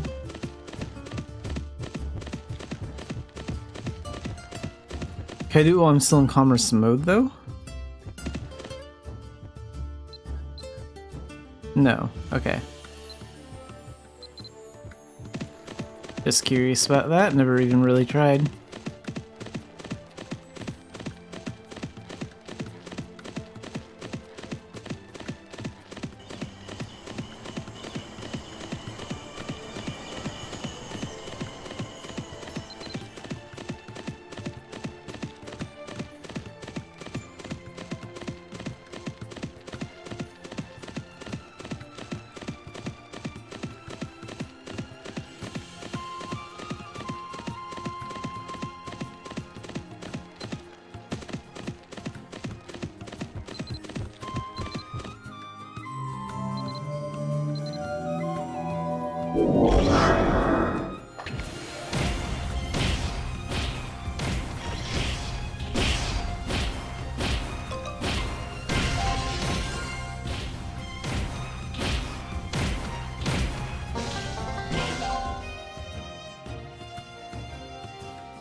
Unfortunately, I think all commerce mounts are one-seaters.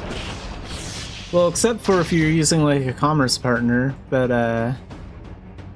the alpaca wagon can't be used with a partner, so that one's definitely a solo deal.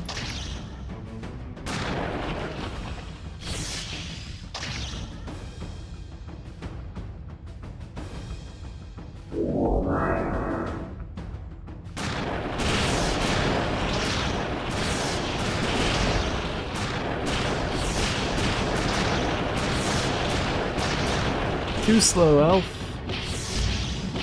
Ow.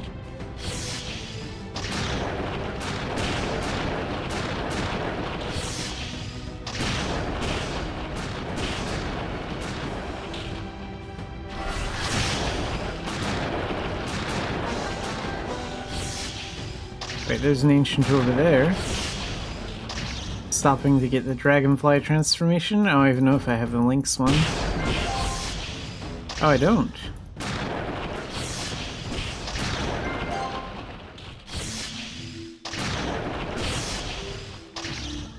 Guess I'll get both those while I'm here. Got the dragonfly. And, tons of links.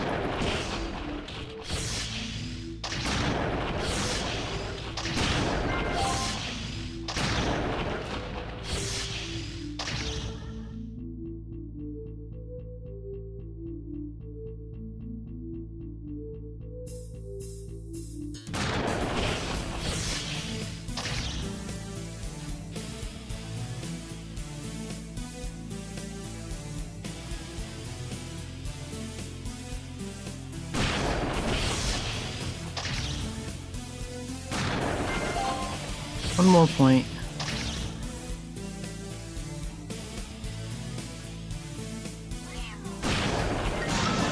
There we go. Got that one. Okay, where's my mount at? There it is. Hey, more bandits. This is why Thunderblight is just broken. I can just press one button and all these guys start dying.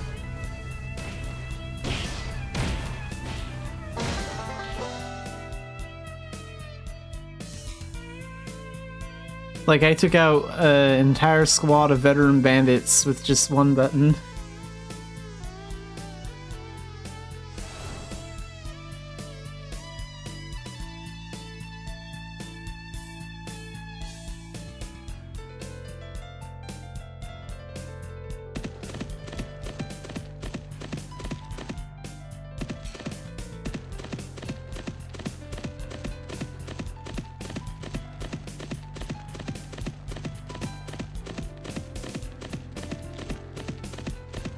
It would kind of be cool if they added like a caravan feature for commerce where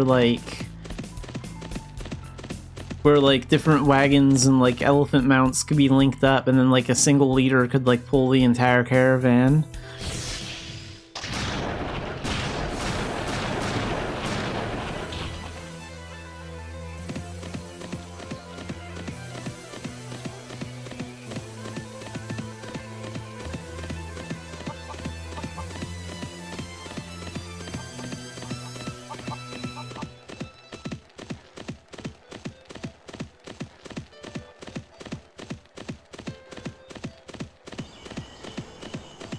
And there's the bridge up ahead.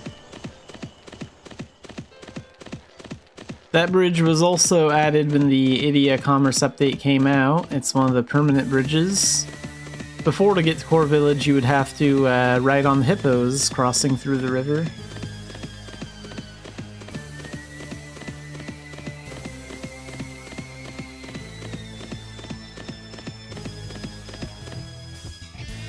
I do want to fight bandits. Where are they at? Oh, they're over here. Idia is so big, their corny costumes are actually kind of effective here.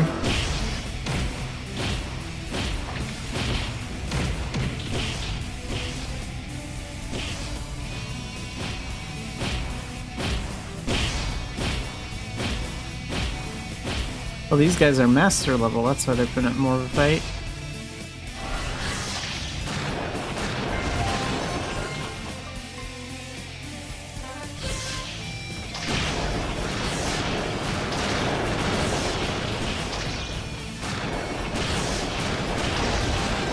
There we go. So if Xanafied Neko's intelligence was like level 2000, what's yours at? Okay, Xanafied Lion's intelligence is like 1713. That's not bad. So he's catching up, just slowly.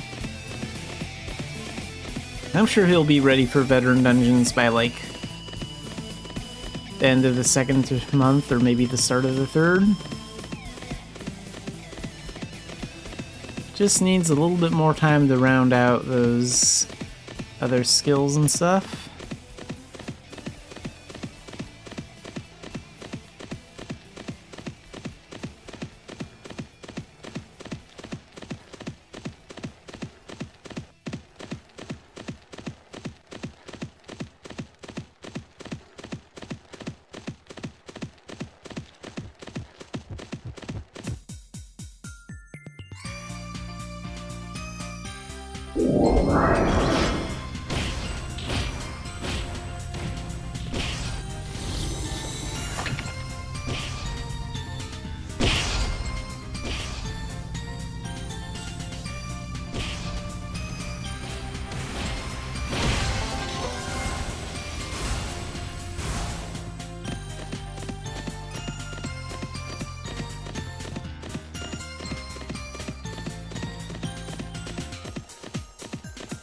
Actually, I think I might need points on these spiders, too. Let's find out. Yeah, I sure do.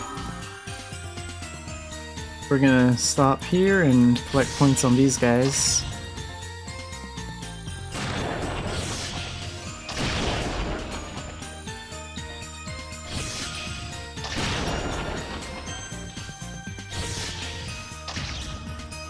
There's a couple of ancient ones, too.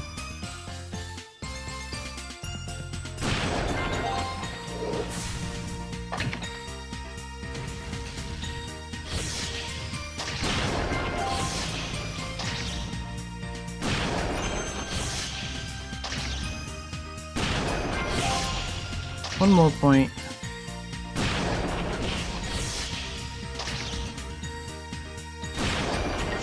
There we go.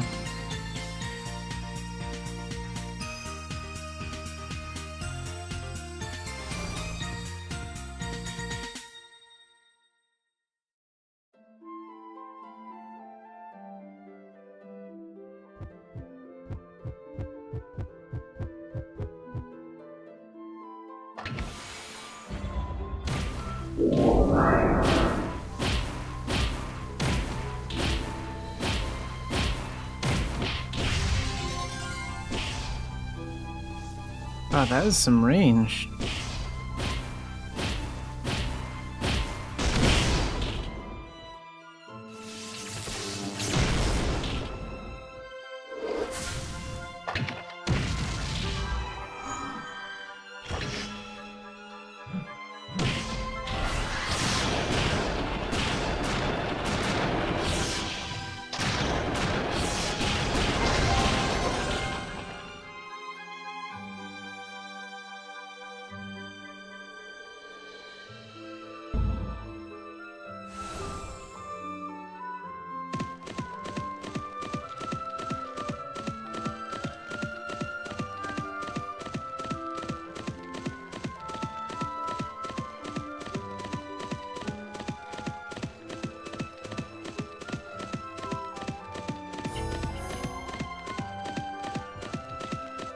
I still think I need some points on those millipedes.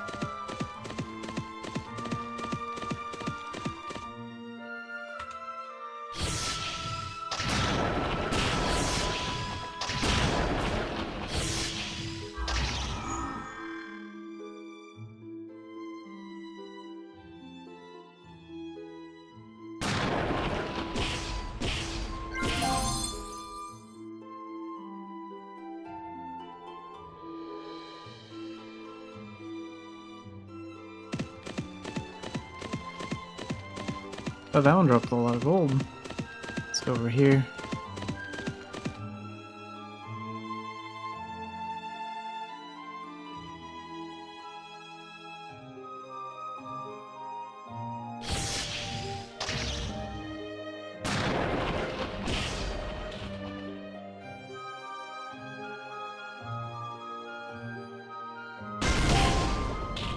2 more points.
Yeah, we need 1 more point on those guys.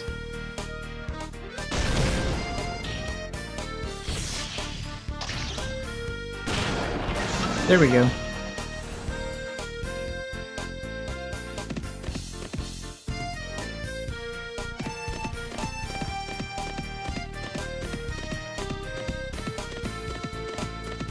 Let's get back on the road.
Alright, finally reached Quilla.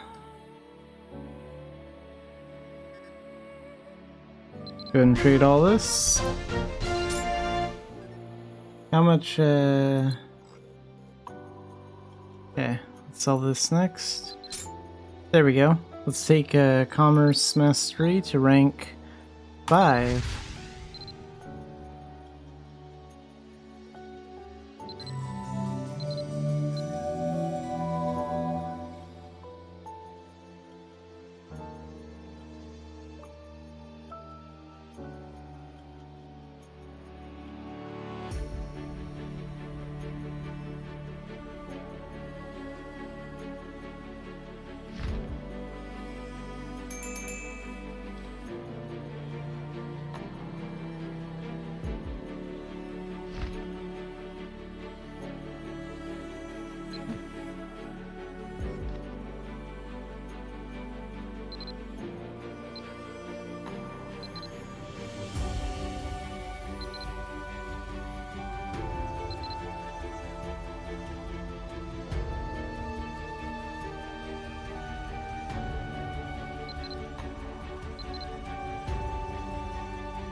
Alright, and I think we'll wrap up the stream right around here for today.